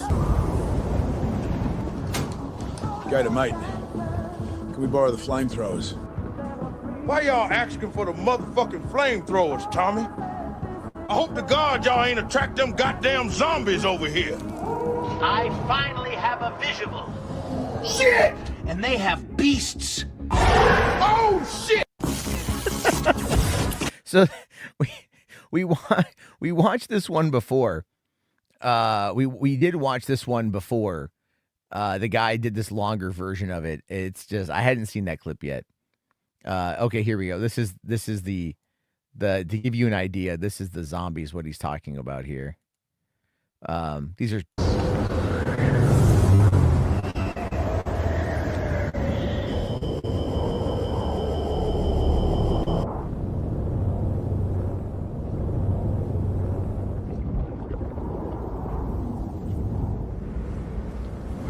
Shit.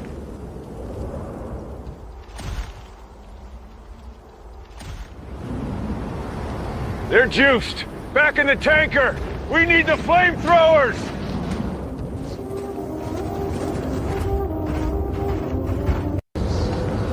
So I have no idea what's going on. They're on an ice planet. There's these juiced up zombies, and then they need a goddamn flamethrower. The dialogue on this one, I think this was done with Sea Dance. That's not AI Macho Randy Savage, but it definitely is there. What else is this guy doing? If you can find the other ones here. Is he's done a bunch. Like, here we go. 500,000 views on zombie sending in the snow, no rage bait, anti-AI sentiment sparse, mostly positive. A bunch who likes cool movies. So should I cook up some new action sequences? Like this guy, like he.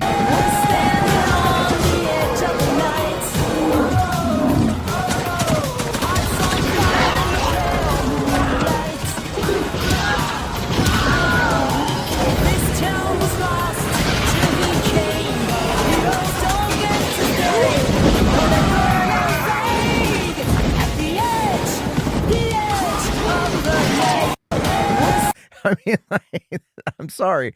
That is some cool shit, both with the white Lando Calrissian.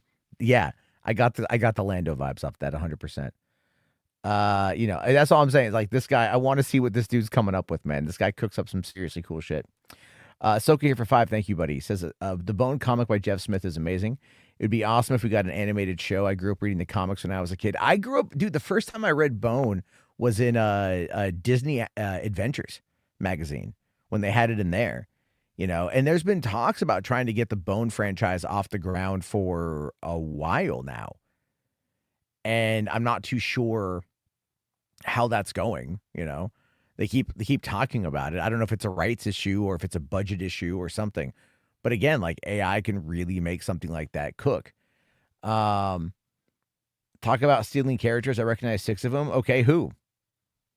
Who? I tell me who. I don't know. Fucking hell. Tell me who. I mean, okay, so we've got, these zombie guys here. I love the look. Like the old like 80s guys in costumes and shit look. All right. Just like this stuff here. Okay, like, we see a little bit of blood, not too much. This is a cool shot because it's just like the 3 of them going down. It just looks like a shot you would see in a movie where they go, okay, we've only got the visual effects budget for 1 take. Don't fuck it up. All right, down they go. I mean, he rams the guy. I mean, like the physics are there. I love this shot. Just to zoom in on this one. That it just looks natural. Blows a guy out. And then we get this guy on the guy on the scooter there. I mean, that's just such a cool shot in general, right? I mean, look at just like the background too, the mushrooms, the thing is, if you look at the lightning in the background, the lightning doesn't actually move, so that's like one of those things where it's just, you can tell, like, almost like a matte painting. I just like the shot. Cuts over.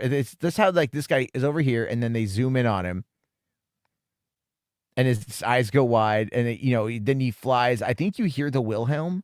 No, you don't hear the Wilhelm here. The Wilhelm was, I think, right here, right? Yeah. You hear the Wilhelm right there.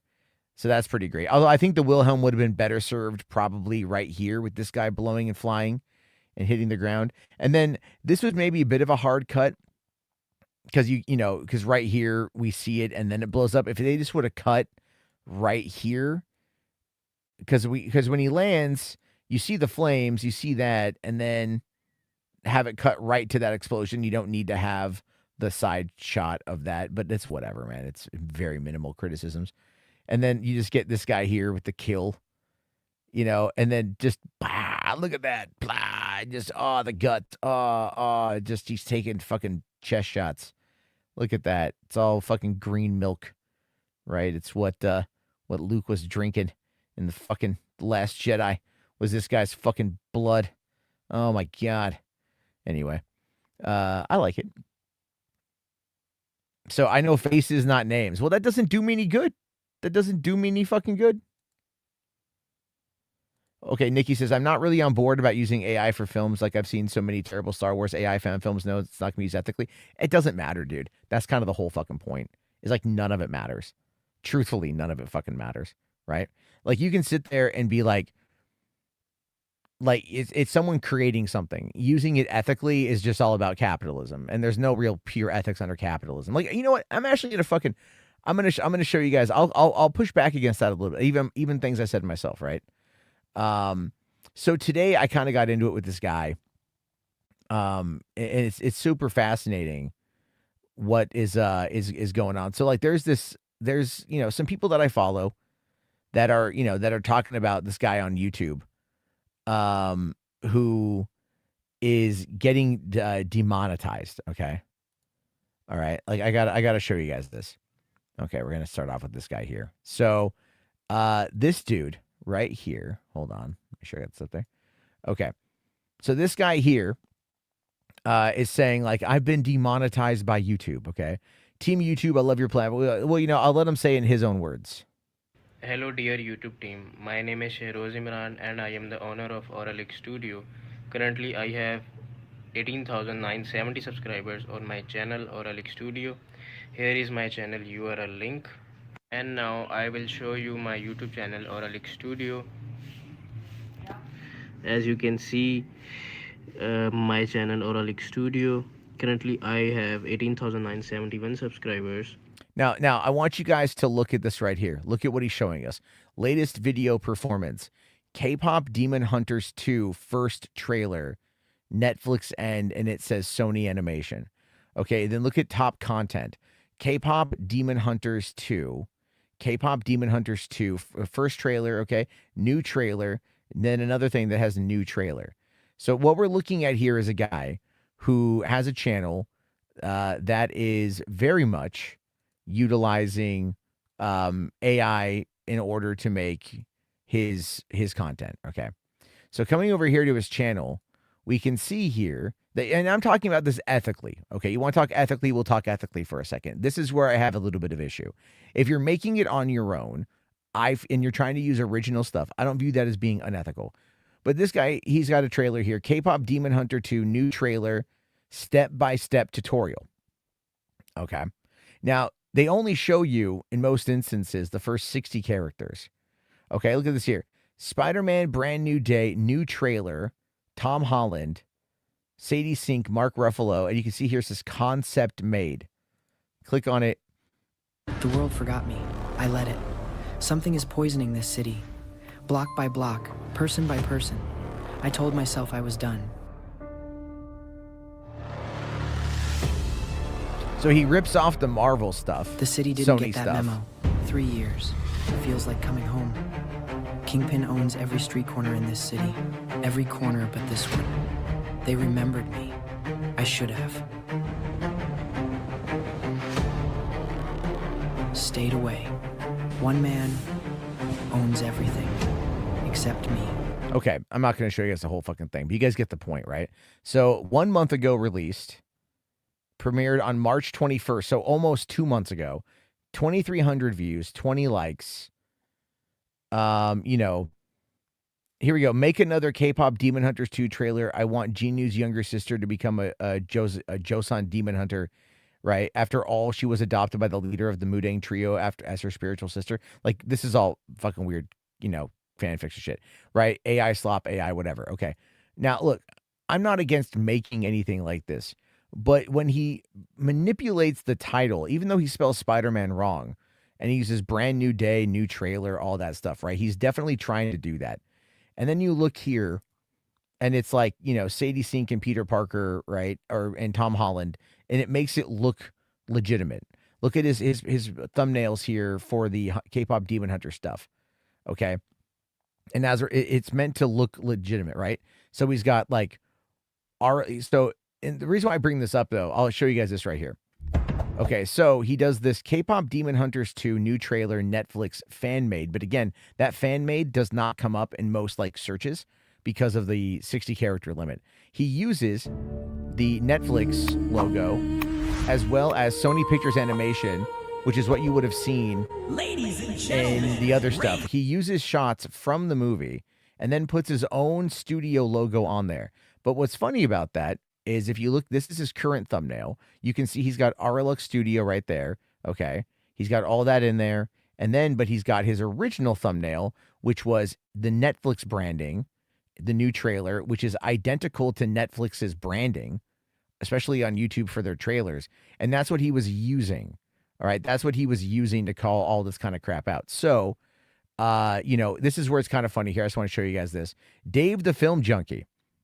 Right. And I love this about Dave. I love this about Dave. Dave is like, come on, Team YouTube. And I'm like, literally, I don't know why you're defending him. He's clearly breaking the rules because he is breaking the rules. All right. And then Dave just does not fucking acknowledge on this one. So I did a deep dive into it.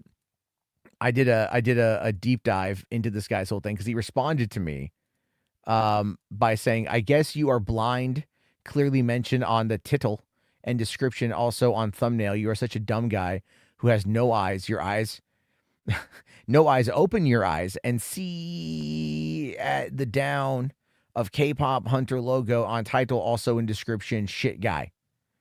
Okay, so yeah, I'm not going to mock English as a second language. Okay, I'm just not going to do that. That's fucking, you know, whatever. All right, but I went back in. I said, okay, fine, let's talk about this. So I said, you're either extremely stupid or extremely disingenuous. Your title, K-pop Demon Hunters 2, Huntrix vs. Soulja Boy's first trailer fan-made is 70 characters long, which means that people do not see fan-made when searching on YouTube because it only shows the first 60 characters of the title. All right? And I can talk about the thumbnails here. Then I go on and I show that he's done this, like I was just showing you guys, how he did that over here for this video and this other video as well. So he changes the thumbnails to remove the branding. All right, only recently. He did this one here, this Derek recap from Stranger Things season 5. This is one of the most low effort videos I've like ever fucking seen. This is what, you know, this guy is upset he got demonetized on YouTube. Okay, but like Seriously, coming over here, like, this is literally like what this was. It's just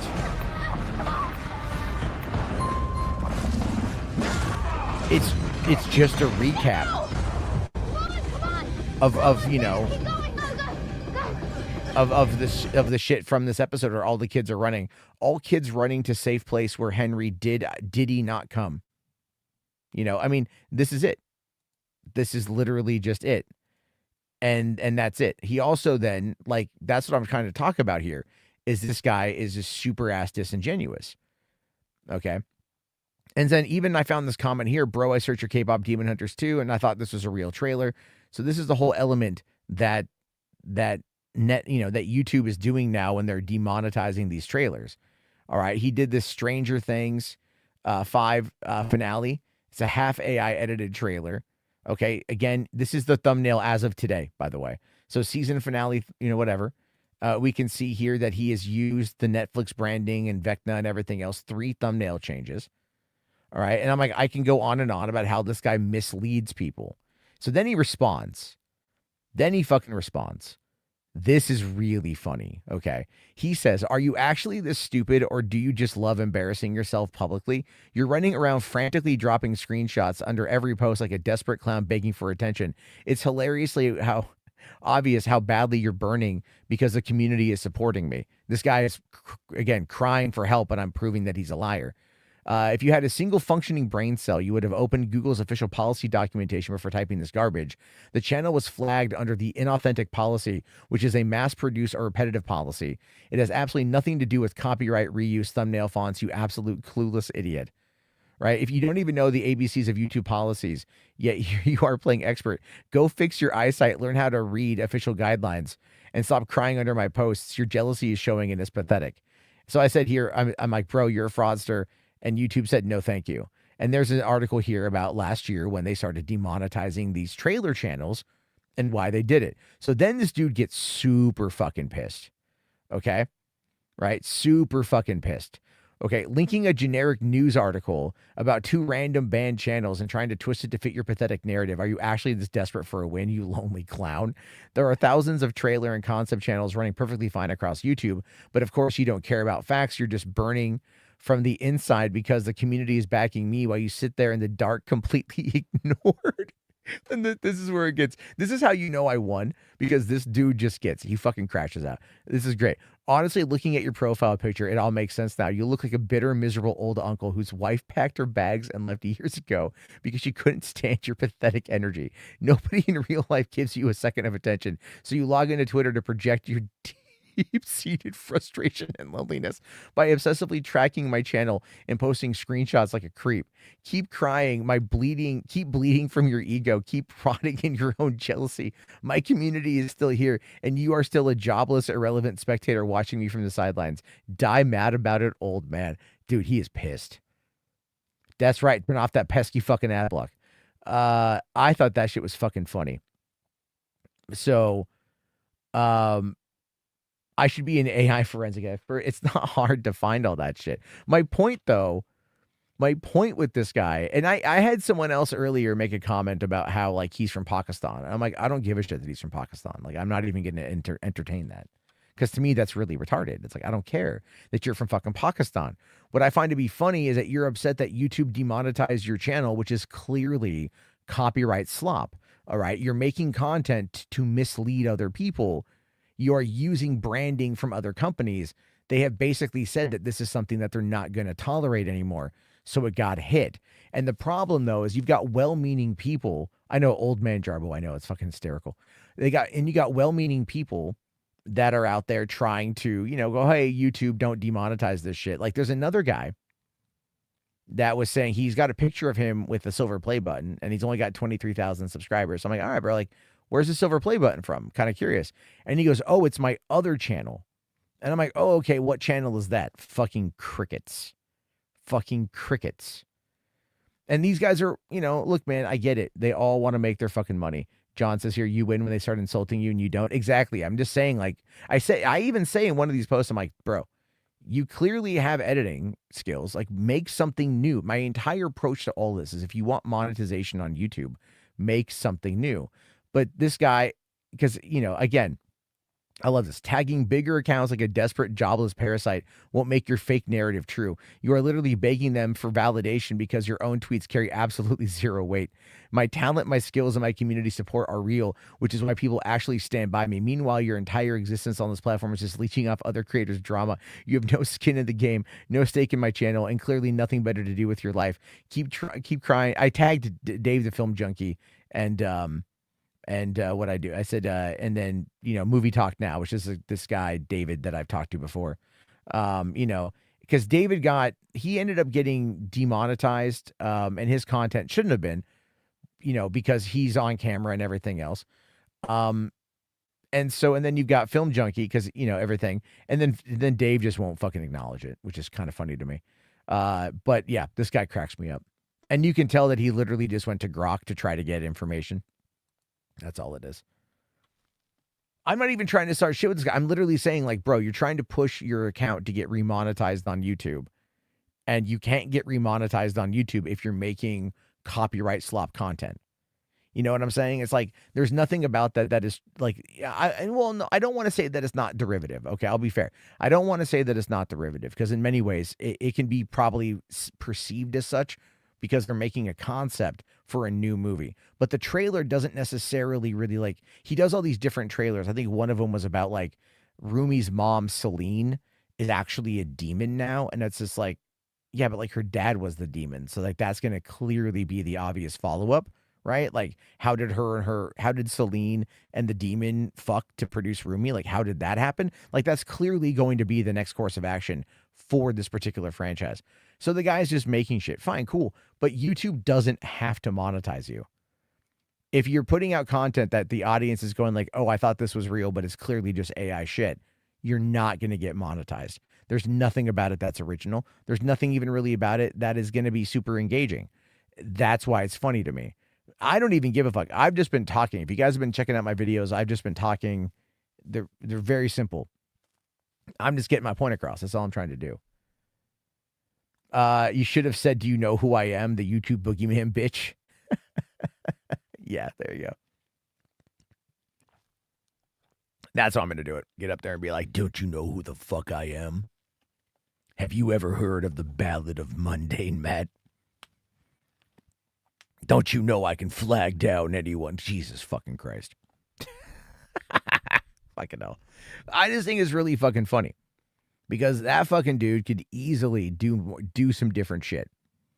And make himself, you know, put in a position where he's going to make some money.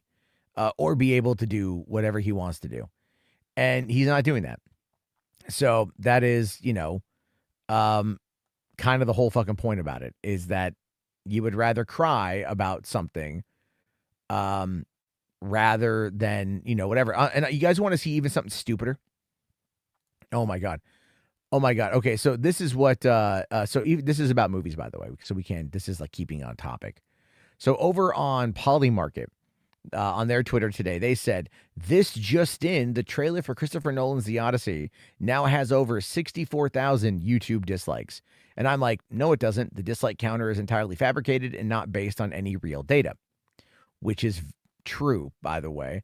And then this guy here is like, kind of like your mom's body count, which I responded, I don't think about that, but the woman's in her 60s, so let her have at it. Fuck it, who cares? So then this guy says, sure, bud, prove it. So I do. No, the public YouTube data API no longer provides dislike counts for videos. Okay. No response from this guy. This guy here, denial is not just a river in Egypt. I say this is exactly what's going on. Let's see here. Okay. And this guy here, seriously, I thought it was a button someone clicked. Now I feel like an idiot. I had no idea there's no real data involved. Yeah, there's not. Right. And then this guy here, wah. And I was like, this other guy here is like, yeah, he's right. So I'm just showing you that it's like idiocy is running amok today. But the Nolan trailer is in a situation, right? Like I said this in a video the other day that, you know, the controversy over the casting of Lupita Nyong'o is now going to be used as a deflection for any actual criticism of the movie. And that's just that I don't know if that was done on purpose. I don't know if that's kind of the angle they're going for here. but in many ways, that's what's happening. So the idea behind that thought is that so you've got like whatever criticism of the movie, whether it's accents, language, the Bronze Age, accuracy, the historical setting, whatever anyone's going to want to think about that movie. All someone is going to have to do, especially those people more or less on like the left-leaning side of it, right? The more super left woke people on Twitter, they're going to be like, yeah, but like if you go, well, I don't like the casting, they're going to go, why are you racist? And that's just going to shut down the conversation. It almost protects Christopher Nolan from any kind of legit criticism that could come through, because the defense that will be running on the internet on the other side will just be, well, you don't like it because they cast Lupita Nyong'o as Helen of Troy, right? That's what they're going to do. And so the controversy, the culture war is then being amplified by idiots like Elon Musk, who's out there going like, oh, this casting is the worst thing ever. And it's like, no, I mean, she's a good actress. It is not my casting choice, but like, you know what, man, she's a good actress and shit. That's not going to be a problem. It's like they cast John Bernthal as it wasn't like as like Agamemnon's brother or something, and like in the story, I think he's like mentioned as having like red hair, and John Bernthal's like, chewing the scenery, like, let me tell you something, So, Matt, the flag racer. No, I'm not that at all. I'm not that, but thank you very much. The Odyssey is not worth the D-Box. I don't think any movie is worth the D-Box, quite frankly, but yeah, I don't know. Let's see here. Do I think Disney will race swap for the live action Hercules film? I don't know what's going on with that, because weren't the Russos supposed to direct it, but then they got drugged back in to direct the Doomsday and Secret Wars, so I don't know if they're going to go and do Hercules. At this point, I don't think it's going to happen, but I think if they do something with it, I don't think it's going to get race swapped, to be honest with you. But I don't know the actor that they're going to cast or who they're going to cast or anything else, and there's going to be people out there that are going to then come out and go, oh, you were mad at Lupita Nyong'o as Helen of Troy, but you're not upset at, Disney for blah, blah, blah. Or if they, I don't even know, man. It's so dumb. My issues with the Odyssey has very little to do with the casting. Not my choice, but at the same time, I like the actress, so I'm not too worried about it. But I feel like, again, my critique on it has more to do with the language and the accent, right? And the fact that Robert Pattinson just sounds like a bitch. So, well, here's the thing. Okay, assuming a person is racist just because the not liking the casting is so freaking brain dead, like anti-woke dipshits are very much racist, but the majority of people with legit criticisms aren't. Exactly. That's what I'm talking about.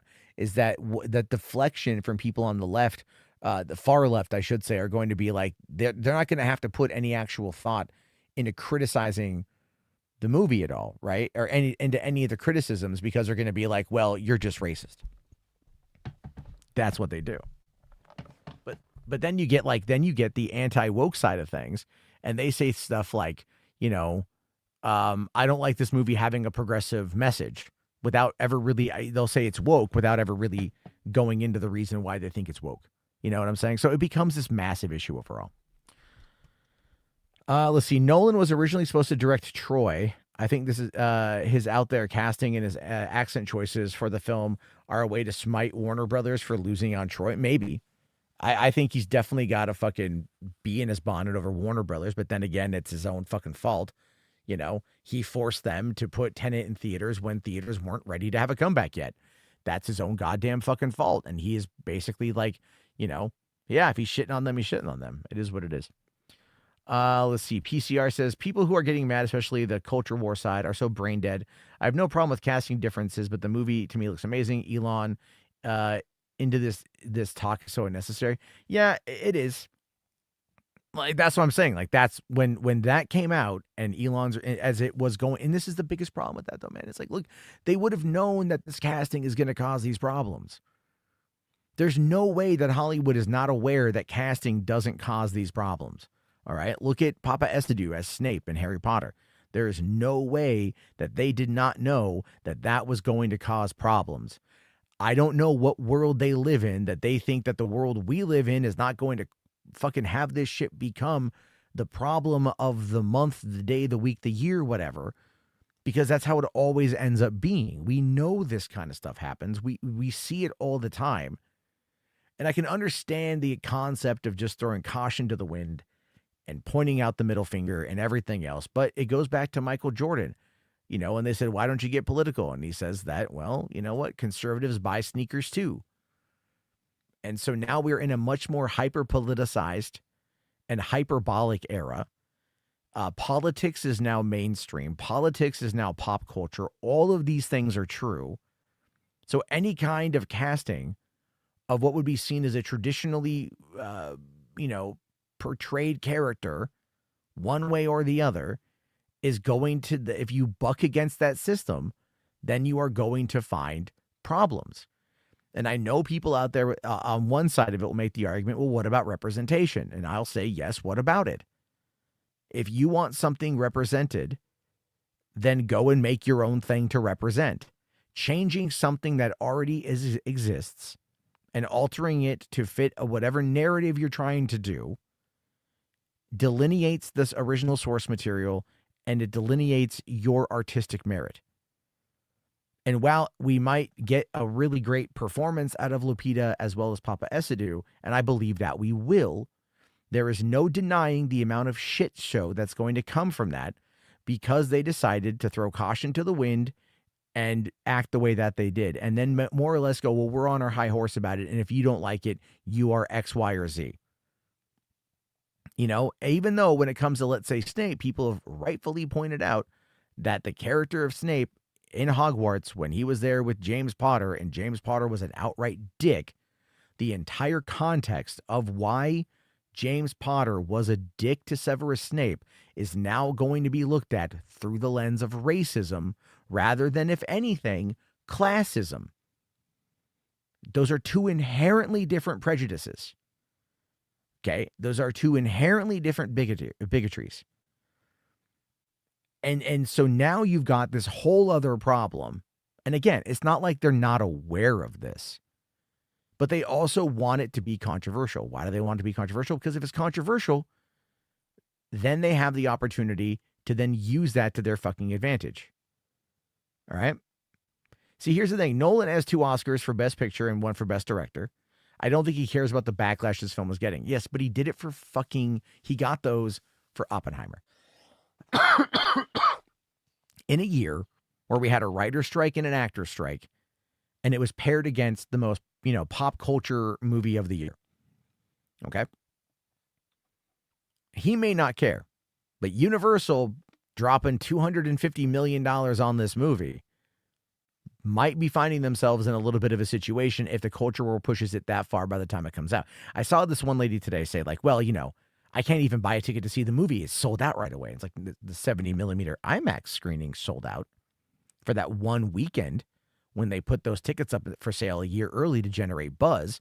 But that's not standard theater. That's not a premium large format, other, outside of IMAX. It's not Dolby. It's not XD. It's not any of those formats. So you don't know yet what it's going to be. And that becomes the fallacy of the film nerd on social media by trying to run this metric that, again, is like completely inaccurate to the reality of moviegoing, of like tickets being sold and shit. Do I think the Dark Knight trilogy was good for Nolan? Yeah, I think Batman Begins was great. The Dark Knight was awesome. The Dark Knight Rises, most of it is really good. The stuff, there's some choices that I didn't really agree with, really dumb choices. Talia al Ghul's death was a really bad one. That was really bad. That usage of that scene, even Marion Cotillard is like, I don't know why they chose that. We did different takes. So Hollywood just needs to stop race swapping. Hollywood needs to fucking sort its shit out. They need to sort their shit out. And it's not like, and I'm in no way am I saying don't have representation.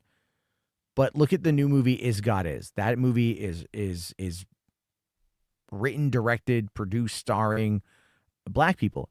and it looks awesome. It looks really good. The concept is interesting. I don't know if I'm going to go see it in theaters, but I want to see it. Look at I Love Boosters, Boots Riley's new movie. Again, very much playing. It's very much a black movie. Cool, man. Nothing wrong with that. There's nothing wrong with that at all. Period. Point blank. Full fucking stop. But it's like if they were like, hey, we're going to go do a live action Rapunzel, and now Rapunzel is going to be black, it kind of gives the whole context totally different stuff. Because like black women in hair, that's an inherently different cultural thing altogether. Chris Rock did a documentary about it called Good Hair. Really interesting, by the way. You know, let's see. Command Unit here says redhead race swap is annoying. Yeah, they do that a lot. I don't know why. I honestly don't know why. I don't know. I don't know like why they're trying to usher in the erasure of gingers. That's really weird. But that's been happening for quite some time. Am I a Star Fox guy? What do I think of the remaster? I'm excited to get it. I was watching Mario Galaxy tonight with my daughter, and she was like, she goes, hey, Dad. It's like, yeah. She's like, you know who my favorite character in this movie is? And I'm like, is it Star Fox? She's like, yeah. How'd you know? And I'm just like, well, you know, I could kind of figure that, right? So and we've watched the Nintendo Direct for Star Fox, so she wants me to get it next month. Blame the gingers. Matt, blame the gingers. Well, no, there was a bit for a minute about the ginger gene being recessive, that it was eventually going to like go away. But then I thought I just read recently that it's actually coming back, so I don't even know. The worst one is when they turned Wally West black in the New 52. I mean, you know, I don't know. I don't read the comics, so I don't even know. Ginger snaps. Have I played the Nintendo 64 version on the Switch? No, but I have played it when it came out on the Nintendo 64.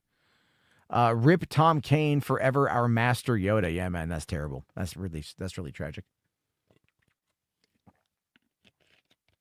74 years old. Too young. Absolutely too young.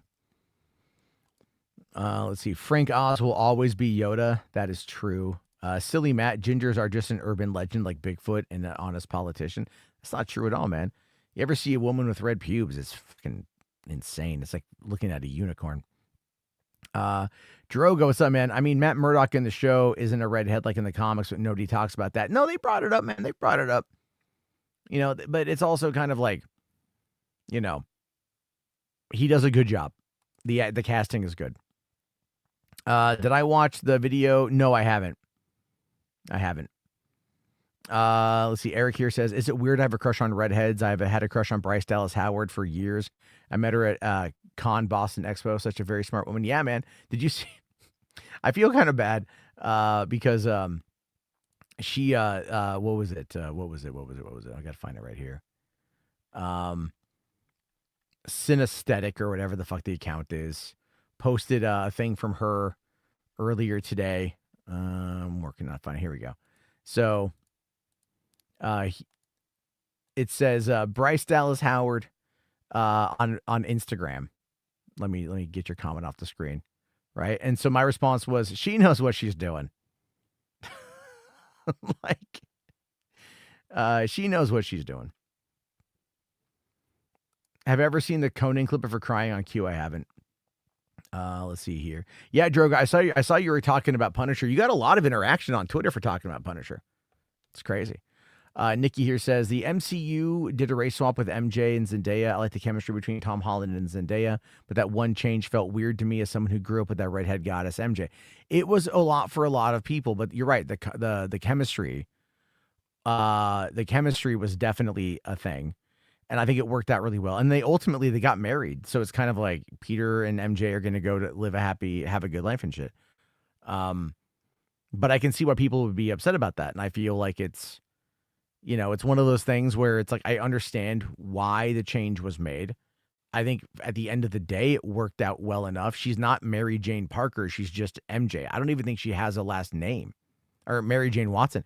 I don't think she even has a last name in the movies, right?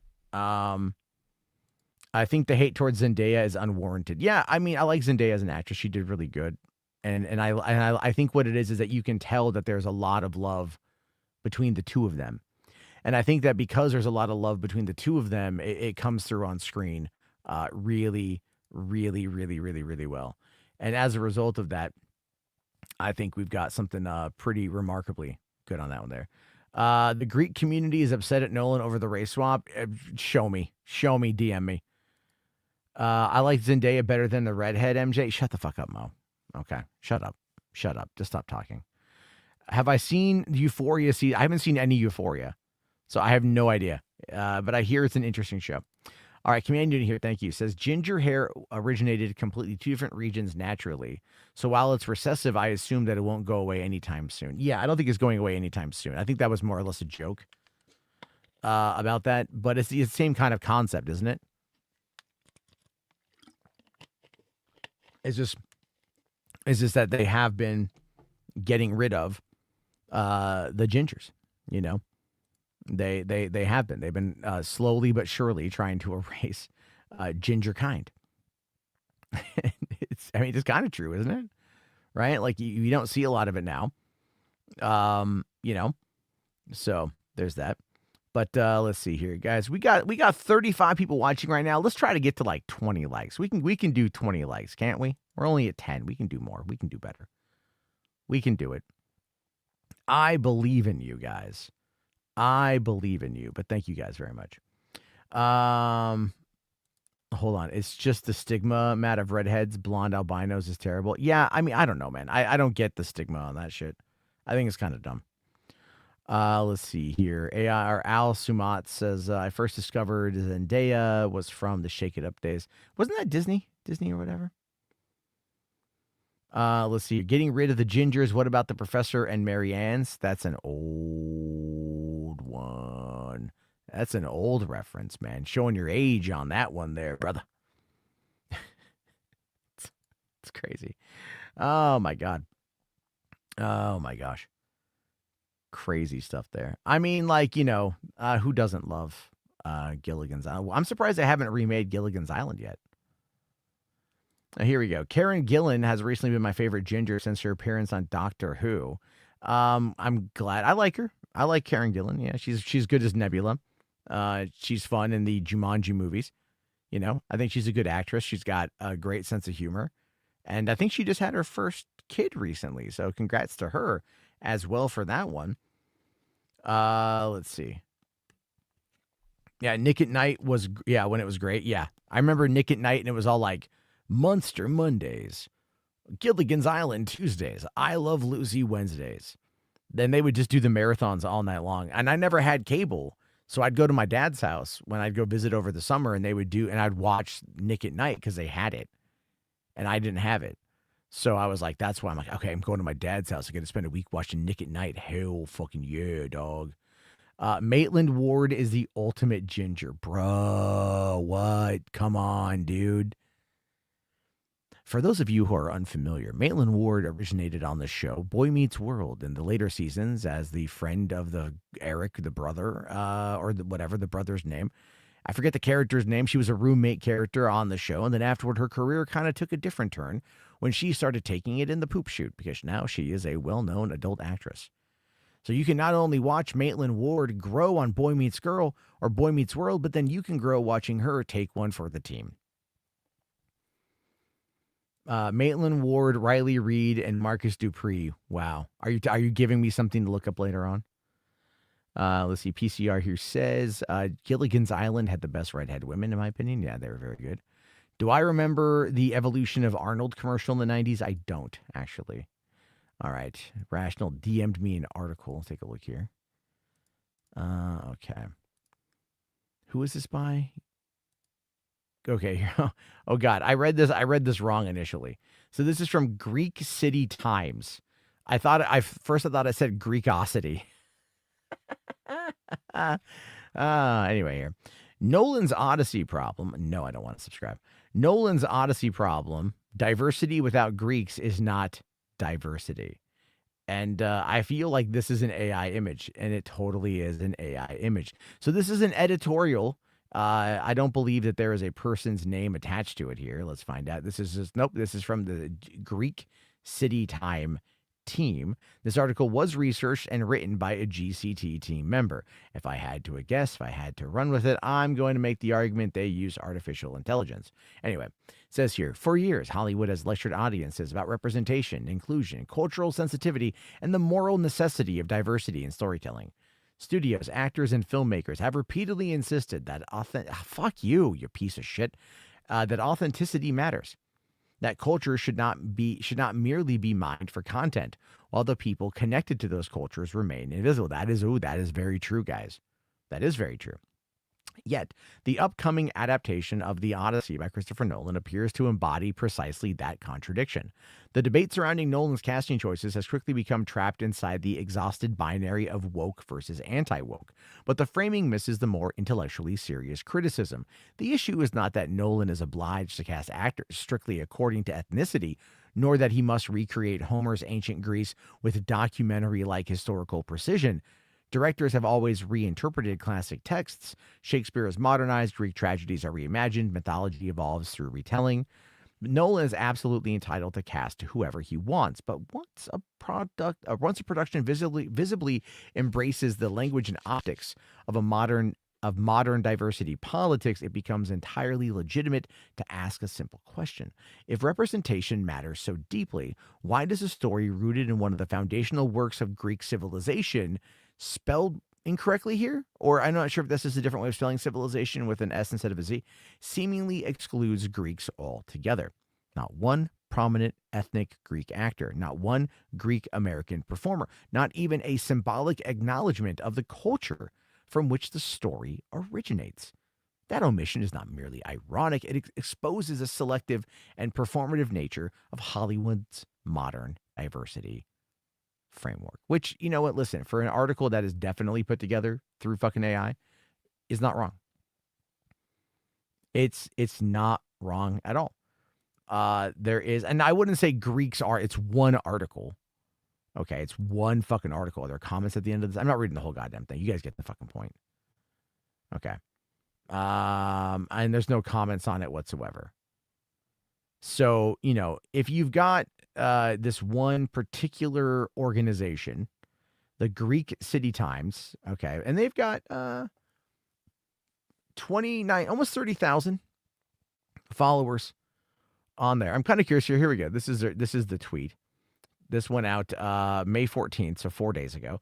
2.1 million views. They get that bag, I guess, right? Get that bag there. You know, and hold on. Does anyone remember the Netflix Cleopatra controversy that the Egyptian government, populace, and historians called this out? And Afrocentrists got butthurt and called the Egyptians racist. I remember that controversy, right? Because the way that they described it was like one woman had been told the story of Cleopatra by her grandmother, and she was like, I don't care what they say, Cleopatra is black. And then they used that as the basis for the thing. And I feel bad for everyone involved on that one, because it's like, guys, come on, you know what you're doing. You're very much doing this in order to like get attention. But here we go. Let's see what they say here. Okay. Modern day Greeks are ethnically Turkish and have nothing to do with authentic ancient Greece. If you want people descended from the great civilization that brought us the Odyssey, you then have to go north to Macedonia. This is also where Alexander the Great was from. Okay.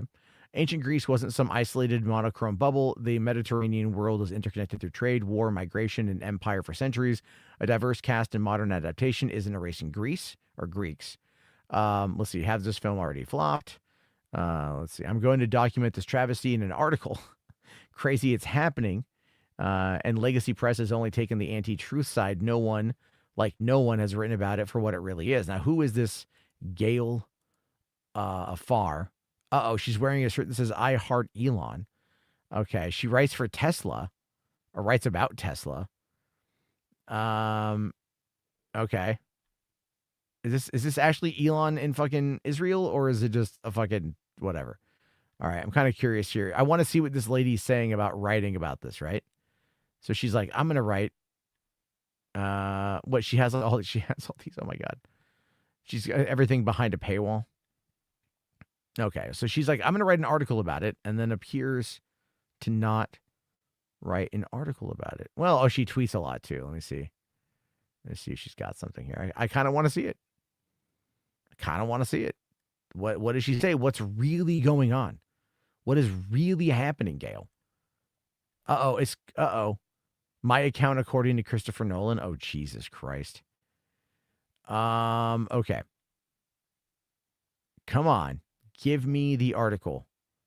This is what happens when we go on a rabbit hole live. Oh, wait. Here we go. Elon's takes on Nolan's Odyssey. Elon calls out Hollywood's betrayal of Homer. In the clash between ancient stories and modern Hollywood, Elon has spoken out strongly and correctly against Christopher Nolan. Elon rightly accuses Nolan of disrespecting Homer by making a big budget Odyssey film designed mainly to meet Academy Award diversity rules instead of staying true to the source. But fuck. So that's what it is. It's all about the Academy. The Academy rules about that shit, right? I know. Elon simp, deranged, fucking fangirl, all that shit, right? Holy fuck. So she's bringing up the Academy Award nonsense, right? It's all like, you got to hit them DEI requirements and shit. Now, listen, I am 100% on board, very much on board, to watch the Academy go bye-bye. I have no problem saying that. I have no problem. It's dumb. It's very dumb. But obviously, in this particular case, well, fuck it. We'll go back to this here. Hold on. We'll read this. Why not? Okay. The criticism started on May 13th, 2026. Elon wrote, Chris Nolan is pissing on Homer's grave. Disrespectful. He followed up and grossly insulted the Greek people. Shame on him. The next day he added, Chris Nolan has shown a total contempt for the Greek people. On May 15th, he posted, Chris Nolan desecrated the Odyssey so that he would be eligible for an Academy Award. And he finished with, shame on Chris Nolan for desecrating Homer. He will never live it down. Dun, dun, dun. But it goes on. Why Elon is right. Elon is correct that the Odyssey is a core Western story about cleverness, strength, and returning home are rooted in ancient Greek cultures. Nolan's changes, especially the casting, put diversity rules ahead of an original story. Elon is right. This turns a great work into something made just to win awards. Again, so this is written with AI. And it's not even given like any data to pull from. Okay. Here, because again, Nolan just cast Lupita Nyong'o as Helen of Troy and Elliot Page in fucking quotations, Jesus, in a role like Achilles. We don't know if Elliot Page is playing Achilles. All right. And this is here. Lupita Nyong'o is straight up proud to be African. Not because she was born in Africa, but because Africa was born in her. Unapologetic, rooted, powerful. But she is not the ideal. She is not ideal for the role of Helen of Troy or her sister. I'm not even going to try to, it sounds like a fucking STD, in Christopher Nolan's The Odyssey. Helen was described in the ancient Greek epics as the most beautiful woman in the world, fair-faced, white-armed, with flowing golden hair.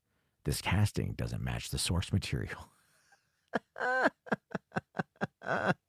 So dramatic AI is, Jesus. So Elon is correct that this was a deliberate move to satisfy the Academy's diversity requirements created under former President David Rubin. Not Dave Rubin. No, not him. Elon has long said these rules hurt quality, and he is right. Films should be judged on how good they are, not the checkboxes. Isn't that kind of what's happening here? I mean, like, the movie is going to be looked at on its checkbox. It's just so bad. It's so bad. Do I think that the Academy are more fair in the past? No, not really. I think the whole thing is done. The ball washing on this article is pretty bad. Yeah, it is. It is. But it's just, then this is like, I need to write an article about this, blah, blah, blah, blah, blah, blah, blah, blah, blah, blah, blah. But 8,000 views. She's doing this for the fucking money. But what do the quotes say? Here we go. Oh, she quoted herself.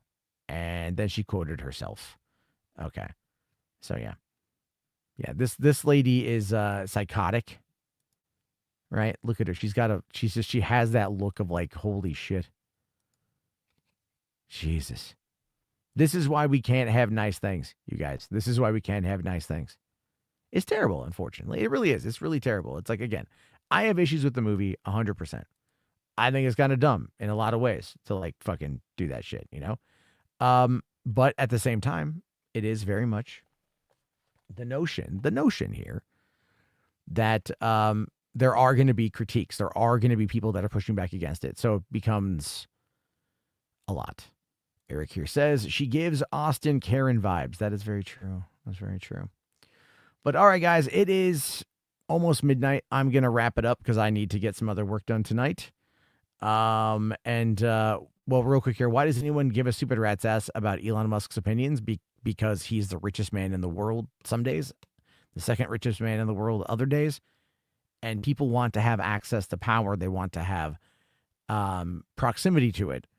And so they will sell out their ideals. They will sell out their morals. They will sell out intellectualism in order to be next to power that they can hope to be a part of. Matt has midnight oil to burn. Yeah, I don't know. I got to check on my daughter, and I got to get up early tomorrow because I got to go get an enhanced driver's license. So good stuff. But I will chit chat with you guys. I might be on tomorrow night. If not, definitely Wednesday. We'll talk about some stuff. So yeah, thank you guys for hanging out. Have yourself a great one, and peace the fuck out.